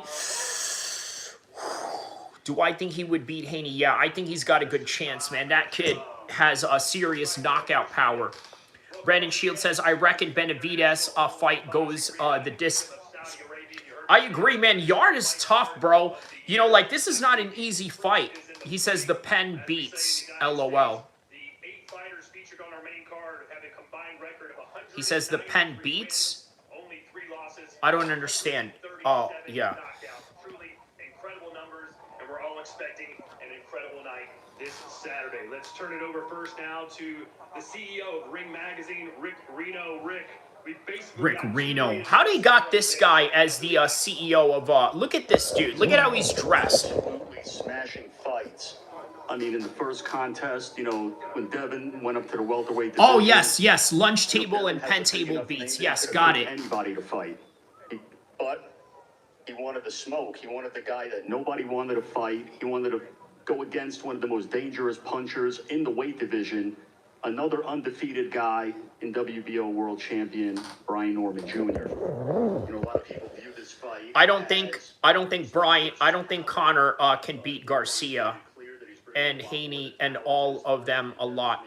Yeah, I don't think he beats Devin Haney or Garcia. Yeah, I think they both smoke Conor Benn. Look at this dude. He's dressed like a pimp version of Bruce Willis. He says Ben smashes Garcia, I think. Okay. Interesting take right there. Both guys are coming for war. David's never been in a bad fight. Anthony's never been in a bad fight. This is one of those contests where don't take a bathroom break. Don't walk away from your seat. Don't blink. It could be dynamite from the first round on. Both guys are coming for war. It's going to be one unbelievable event with fight after fight after fight. You got multiple fights on this card that could have headlined on their own individually. You think Shakur Stevenson is born? You know what it is, man? I think he just needs the right dance partner to bring it out of him. That's what I think. I think that he'll look boring for certain fighters, right? Certain fighters are going to look boring against other fighters. Look at Israel Madurov and Crawford, and then Canelo versus Skull, right? Like, certain fighters are just going to make other fighters look boring. But with the right dance partner, I think you would see a lot more out of Shakur Stevenson, in my opinion. But yeah, I don't disagree with you with the latest performances that we've seen out of him as of late. Tell Devin what to do and tell Brian what to do, and then see what they say after the fight, because they're all going to be wrong. It's one of the, it's the best fight in the welterweight division. Whoever wins this, Buddy, I'm excited for this. Dude, this is a UFC style card in boxing, right? Like, you got David Benavidez and Haney in the same card.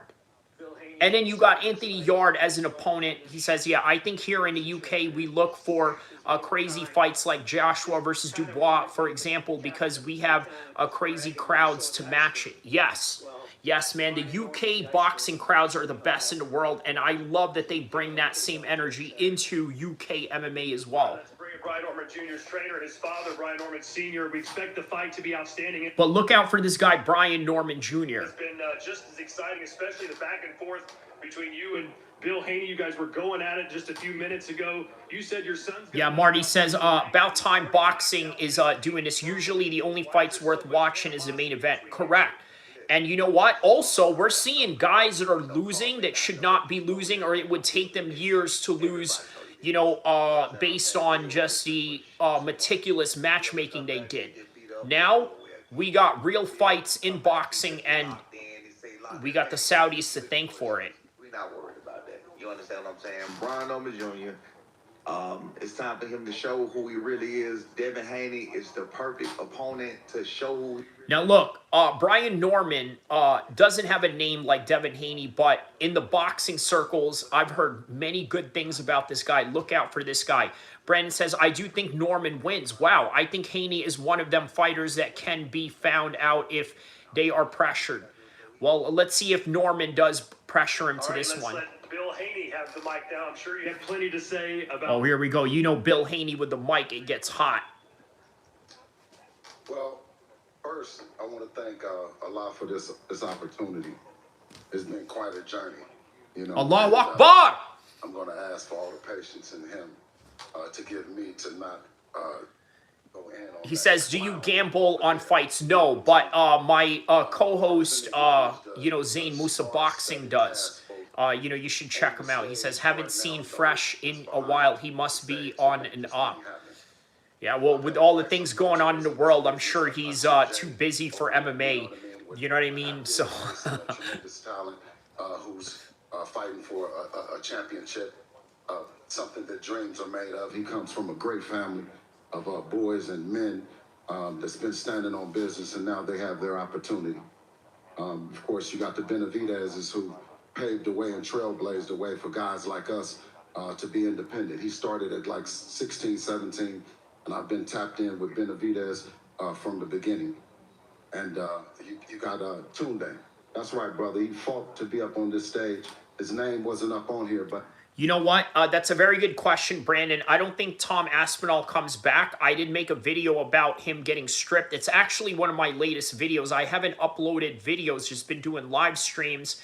But check out my latest video on that of how I think he's going to get stripped of the title because he's refusing to get a rematch with Cyril Gane. So I think he knows that Cyril Gane has his number, but he's not going to come back. You speak for yourself and what he's doing in boxing. He says he hasn't been on YouTube at all. Well, there you go. There you go. He's hiding something, right? He's having issues with the UFC behind the scenes. Is he? Where did you see that? He flat out said that he's not going to rematch Gane. He flat out said that at the doctor's office at UAE. Is that true? Is he refusing the rematch? He said it. He said it at the doctor's office, right? Now, it is up to the UFC to go up and ask him, hey, do you... He says, I never seen that. Look up, you know, Tom Aspinall doctor's office. He flat out says that. Look, the reason why it's not prominent news right now is because the UFC is not going at him, asking him, hey, are you ready for the next fight? That moment where he gets that call and says, hey, we got an idea, Tom. You and Gane at the London card. You know, they have a London card for every March, right? You and Gane at the London card. How about it? Nope. No? Okay, next thing you know, Dana's going to be like, all right, we got to try to find a way to strip him. Next thing you know, it's going to be Cyril Gane and Volkov for the undisputed championship. Mark my words. 13 says Aspinall is afraid of him. Okay. Okay, and then after everybody assassinated him and said, well, the left hook, the clown's son, tremendous fighter, put a guy in a coma. You know, he lost memory, or I don't know, you know, he lost memory of the fight and everything, right? Brandon says, the thing with the heavyweight division in combat sports is there's a good story and two good fighters. It doesn't get any bigger, like Fury and Usyk, for example. Very true.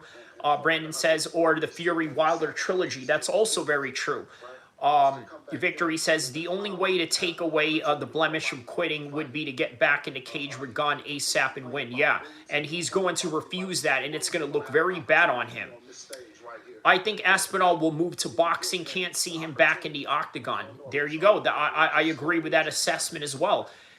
And you know what? If he does get stripped, it could get sooner, right? But then again, they're going to lock him into a contract, or Tom is going to find a way to get released.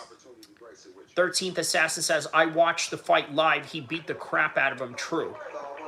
I want to say, thank you, Bill, for that bullshit-ass speech. So check this out right here. So, hold on. Check this out right here. You got a man in Bill Haney who literally just said to me, who was going to fight my son? Not to mention this, Evan Haney was made 7 days after my son just made the knockout of the year. Less than 7 days. Devin Haney and Norman Jr. are fighting right now. The two dads are fighting right now. You have no clue who was going to fight my son. Don't tell me nobody was looking for him. He had just fought. Devin hadn't fought since May. You just made the statement and said you went to Turkey Al-Sheikh and said if you back up Devin, this is going to be the best. He was the most bullshit fight on the card. He was the worst one, literally. He was literally the worst fight on the card. Can we admit that? Hell no, we can't admit that. Let me ask you this. Let me ask you this. I let you talk. Hey, sir, let me ask you. Is your son the best fighter at 147 pounds? Is he the most dangerous and feared fighter at 147 pounds, sir? Absolutely, but we already know that. We was talking about that. Let's keep it right. Let's keep it right. We was talking about that. See, listen. Here's the problem. Wait, let me tell you the problem what happened. See, what you did was you brought a bunch of goopy hoes, all your fellas that you paid to bring. You brought a bunch of goopy hoes, and now what they doing is they fucking the whole press conference up for you and me. That's what they're doing. We trying to get active. They trying to do all they little.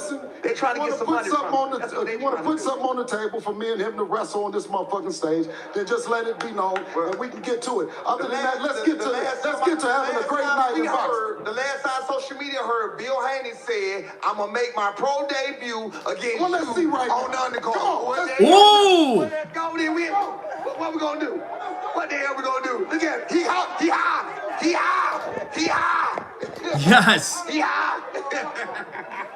He hot. Man, come on, bro. What we talking about? All right, who wants to hear from their sons? Anybody here want to hear from the guys actually fighting on Saturday night?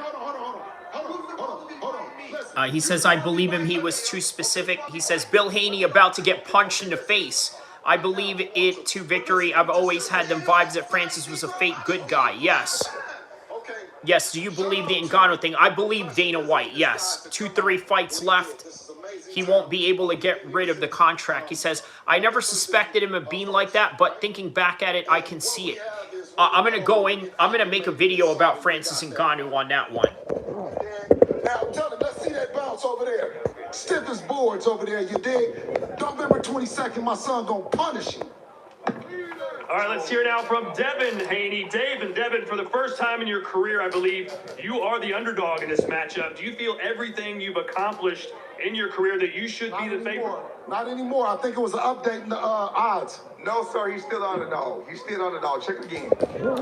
Who's that, Brandon? Let me know who that is. Who got too big for their boots, my man? Opportunity. I thank His Excellency Turkey Al-Sheikh for giving me this opportunity to be fighting here in Riyadh. This is a dream come true of mine. A dream come true of mine to be fighting. Oh, Francis Ngannou. Yes. Yes. This is not my first rodeo. Look, you also got to remember, man, the guy came from a very, very rough part of Cameroon and then got assimilated into French street culture, right? I know a thing or two about the hoods of Paris and France and all of that. I mean, they can be really hood over there. And, you know, he basically pulled a Suge Knight on Dana White.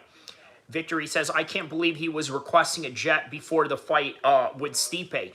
Yeah, you know what? I think he has a cultural misunderstanding of what a champion is or what their role is in the company. But yeah, he says, I'm not a psychologist, but I just get a bad feeling from him. I think he's a prick. Yeah. And I think it has something to do with his upbringing as well. D-Man says hi. Of course, he has fought. He has did wonderful things in his time period and what he had going on. But it's time for another face to come up there and do his own thing. And that's where that boy Brian number 2 you step in at. Well, you said in Devin's last fight against Jose Ramirez that he ran so much he had to change shoes because... Yeah, good comparison. Yeah, because that's literally what he did in a way. You know, like pull the Suge Knight. ...changes with you when other fighters haven't been able to seem to do that. I mean, it's only so far you can go. We in a box. It's not like he could just run forever. So no matter if he run or he stay there, no matter what, the boy going to sleep. And Devin, what's your strategy for Brian? He says there's no way that you're going to stand in the pocket and exchange with him. Is that true? Yeah, Victory, it's actually the opposite, right? I mean, yeah, man. Look,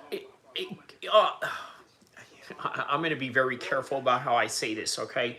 But, yes, Francis Ngannou comes from a humble background, but I'm going to just say it like this. He's not Muslim. Sorry, like that's just what it is, right? And when you're not Muslim, well, I don't. Yeah, you're susceptible to these things to a certain degree. I'm sorry to say that. I hope I'm not offending anybody here, but you know, we're just being real here. Brian, how confident are you that you can get a decision win against Devin, or do you think you just have to knock him out to win? I could win by any means necessary. But you get people from the same place that are good guys. It's just his personality. There you go. D-Man says he's also a millionaire now. Correct. All right. Well, good luck to you guys. That will be the co-main event. Can't wait to see that. Dana's Francis impression would rival some of yours, Kyrie. His Francis impression. Yeah, I noticed he didn't put any accents to it, right? He was very careful about putting accents behind it. Like when he was a prick to Gon before they fought, even though they trained together. Yes, there you go, yes. Fantastic card this is. When you look at this main event and the next three world title fights, they feature all undefeated fighters, Manny. So Anthony's been with us from day one with Tundi and him. Yeah, I do like that. There's a lot of undefeated guys in this card. Victory says, no, he tried to do that an actual accent. It was hilarious. Okay. And give a really good account of himself, and I thought he was definitely going to win one of them. And he's learned on the way. This is big moment in his career. He's in with David, who we respect, 30-0, but he's in with a fighter who I promise you will give him the toughest fight he's ever had. Nancy believes in himself as we believe in him, and I generally feel it could be an upset on Saturday night. All right, let's speak to the trainer. Says, does Benavidez look leaner to you in this fight? Yes, he does. A whole lot more than usual, and I think it's indicative of the fact that he's really taken Yarde seriously. D-Man says that's true. Francis acted like he didn't know Gon at all, like he was too big for him now. Okay. It's been a long journey. Myself and Anthony literally walking into the gym. Hey, so he actually tried to do the accent. I'm surprised they didn't decide to cancel him for that. Special in a sport. And I have to say, I'd be remiss if I didn't... Lions in the camp! Lions in the camp! Anthony Yarde! Lions in the camp! I got it. He says, I thought he might have had the size to move up to cruiserweight, but maybe not. Huh, okay. Yes, D-Man, 100%. As a trainer, as a manager, as a mentor, as someone who's helped guide Anthony all the way. And then I have to say the words to Bill. Me and Bill was in the Sprinter. We met in London, 2012. I trained Devon in the gym every day. Went back to Las Vegas, Hip Factory. Me, Bill, I remember we was driving over to 50 Cent's gym and we looked at each other. Wow, 50 Cent's gym, what? Anthony Yarde's trainer was training with Devin Haney. Bro, all these guys know each other, man. Yeah, Brandon Francis made that an awkward-ass situation. Night in boxing, probably the best card Turkey Al-Sheikh and Sella and Riyadh have ever put on. Is truly amazing, and that's why I say God is the greatest, Allah is the greatest. Allahu Akbar. Jesus Christ, whatever faith, religion, He is the greatest. He makes dreams come true. There it is. The fight, whoa, we don't want to do too much talking. You know, we've always... By the way, speaking of Saudis, you guys see Donald Trump meet with the Saudi Royal Crown Prince yesterday. Do you think it looks even worse for Jones now for ducking Tom Aspinall? I would say so, yeah, considering the fact that how human Tom Aspinall looked. Like, you're saying all of that, yeah, he quits, this and that, but you're also trying to dismiss the fact that he's dangerous? Yeah, man. I'm predicting a blockbuster, a fight for the ages. Yes. No game plan, no giving out no strategies. Just tune into the Zone pay-per-view and get ready for a great fight. And again, thank you, Bill Haney. Believed in me, gave me all the jewels that I need to be here sitting with him and Dev. And me and Anthony, we're going to turn up on Saturday night. All right, Tony, thank you. There are 3 father trainers here on the dais. We've heard from 2 of them. Now let's hear from Jose Benavidez Sr. Yeah, there's a lot of father trainers in boxing, right? Very few in MMA, though, right? Yeah, I don't know how I feel. Unless your dad is Abdul Manap, I don't know if that's always a good idea in MMA.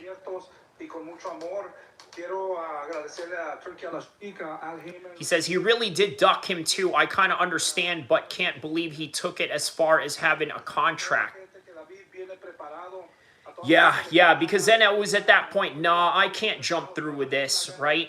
Brandon says, I don't think Jones, at his age and at his speed, to move out of the way of Tom Aspinall's big right hand.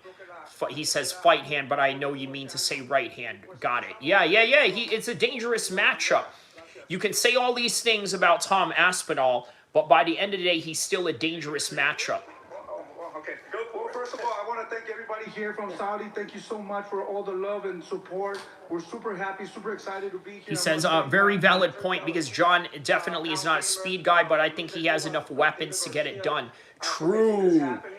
That the weapons, right? Wrestling. Remember the wrestling. Tom tried to shoot in, wasn't successful. This Saturday at War, it's going to be an action-packed. And I can say that this card, the whole card is stacked with great fighters. It's going to be a great night of boxing. And I just want to say, we're here to represent Mexico. Arriba México, arriba la bandera. Un saludo para toda mi gente latina. Gracias. All right, now let's hear from the WBC and WBA champion of the world, David Benavidez. David, in your opinion, from what you've seen from Anthony, where does he rank amongst your toughest opponents? First of all, I want to thank God. I want to thank Turki Al-Sheikh. I want to thank... That's true. One hit, Brandon, from these heavyweights, you get put in an ambulance. For making this fight possible. You know, I've had my eye on Anthony Yarde for a long time. I know he's a great fighter. He has a lot of heart. He has a lot of power. And the thing I like about Anthony Yarde, that no matter who he's up against, he's in there to make it a great fight.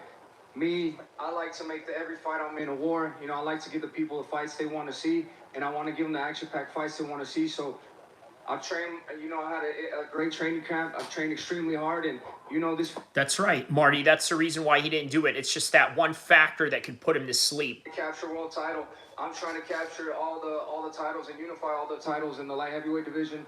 So there's a lot at stake here. I'm very excited for this fight. You know, this has been the hardest I've trained out of any of my fights, so I'm very excited. I'm gonna go in there and I'm gonna give you guys a war, and you guys, you know, the fans of boxing are really. I think Wilder does punch harder only because he's the boxer, right? Now I know that Francis trains a lot with his boxing, but there's professional boxing, and then there's guys that are just hard hitters. You tell me which one Deontay Wilder is in comparison to Francis Ngannou. Victory says the first couple minutes of the fight would been extremely dangerous for John and his legacy. Correct. Daily Dose says, are you from... I'm not from India, my man. I'm far from Indian. I mean, no disrespect to Indians or anything like that. I'm just proud of what I am, but yeah.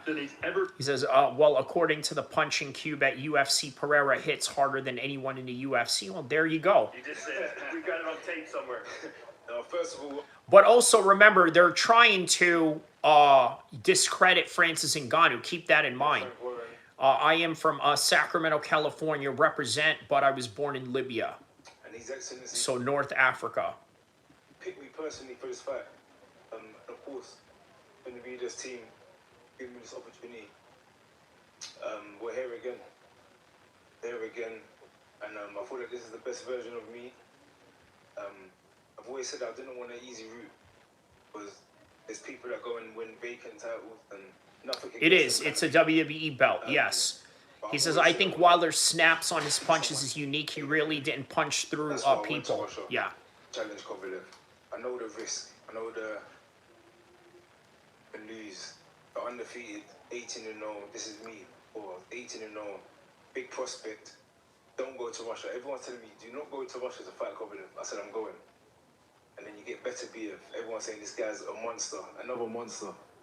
Don't fight this guy. He's got 18 fights, 18 wins, 18 knockouts. I said, Trauma, no trauma, huh? He says, Brandon, I had JDM beating Islam, but Islam really grew into that weight as well. Yes. I think I just saw the Wilder fighting a bum in some low-level promotion not too long ago. Yeah, that was his comeback fight. That was like a couple of months ago. So on this occasion, it was rare. So I want everyone to tune in. I want to thank everyone on the... I don't even like to call it an undercard because I feel like every fight on this card is like a main event. I'm a fan of everybody on the show as well. So let's make it happen. Let's put on an excellent night of boxing and make this one for the history books. Well, you're calling him a monster. He is the Mexican monster. You've seen all the monster movies. Every monster has a weakness. What would you say are his biggest vulnerabilities? I'm not a person. Lauren says, you agree that MMA Guru is wrong, but people are just too soft and cry at anything like females? Do you agree is in the wrong? Yeah, you know what? I think those two things can coexist, right? Brandon says if Wilder started boxing at 5 or 6 instead of 19, he would have been a problem, for sure. Victory says, I didn't think JDM had a chance. I couldn't believe how many people were picking him. Yeah. He finds that a little bit disrespectful. Any chance that you might be overlooking him on Saturday? No, definitely not. I've never overlooked anybody. That's why I'm in the position where I'm at now. I've given Anthony all the respect he deserves. And, you know, I've studied him for a long, long time. And I'm trained. This has been the hardest I've trained at any fight, you know, so I'm extremely ready for this fight. I'm extremely ready for whatever he brings to the table. And, you know, there only will be one man that gets his hand raised, and that man will be David Benavidez. Well, you're main eventing the biggest fight card of the year, the biggest stage of boxing here in Riyadh. You're making a ton of money. How much pressure are you feeling, not just to look good, but to knock him out? There's no pressure. Honestly, I love what I do, and I'm extremely ready for this moment. I just want to get out there. I want it to be Saturday already so we can go out there and show out, but there's no pressure at all. And Anthony, you mentioned your great fights. Lorraine says, what's your assessment on the Guru drama? Rewind back from the very beginning because I'm actually about to end this live stream right now. 3 times a charm, or 3rd time lucky. So everybody around the world right now, don't forget to like and subscribe. I hope you guys enjoyed the content. I wanted to react more on the Francis Ngannou situation, but I think I'll make a video about it. He says, Guru is funny as hell, bro. Take care, Brandon. And by the way, guys, thank you for tapping in. Shout outs to everybody around the world that has tapped in. Don't forget to like and subscribe. Continue watching the press conference right now. I'm still going to continue watching it as we depart in this live stream right now. Like and subscribe. See you in the next one. Inshallah. Leave a like or be all right, man. Shout out to all y'all. Take care. It's pure entertainment, so I'm excited for it.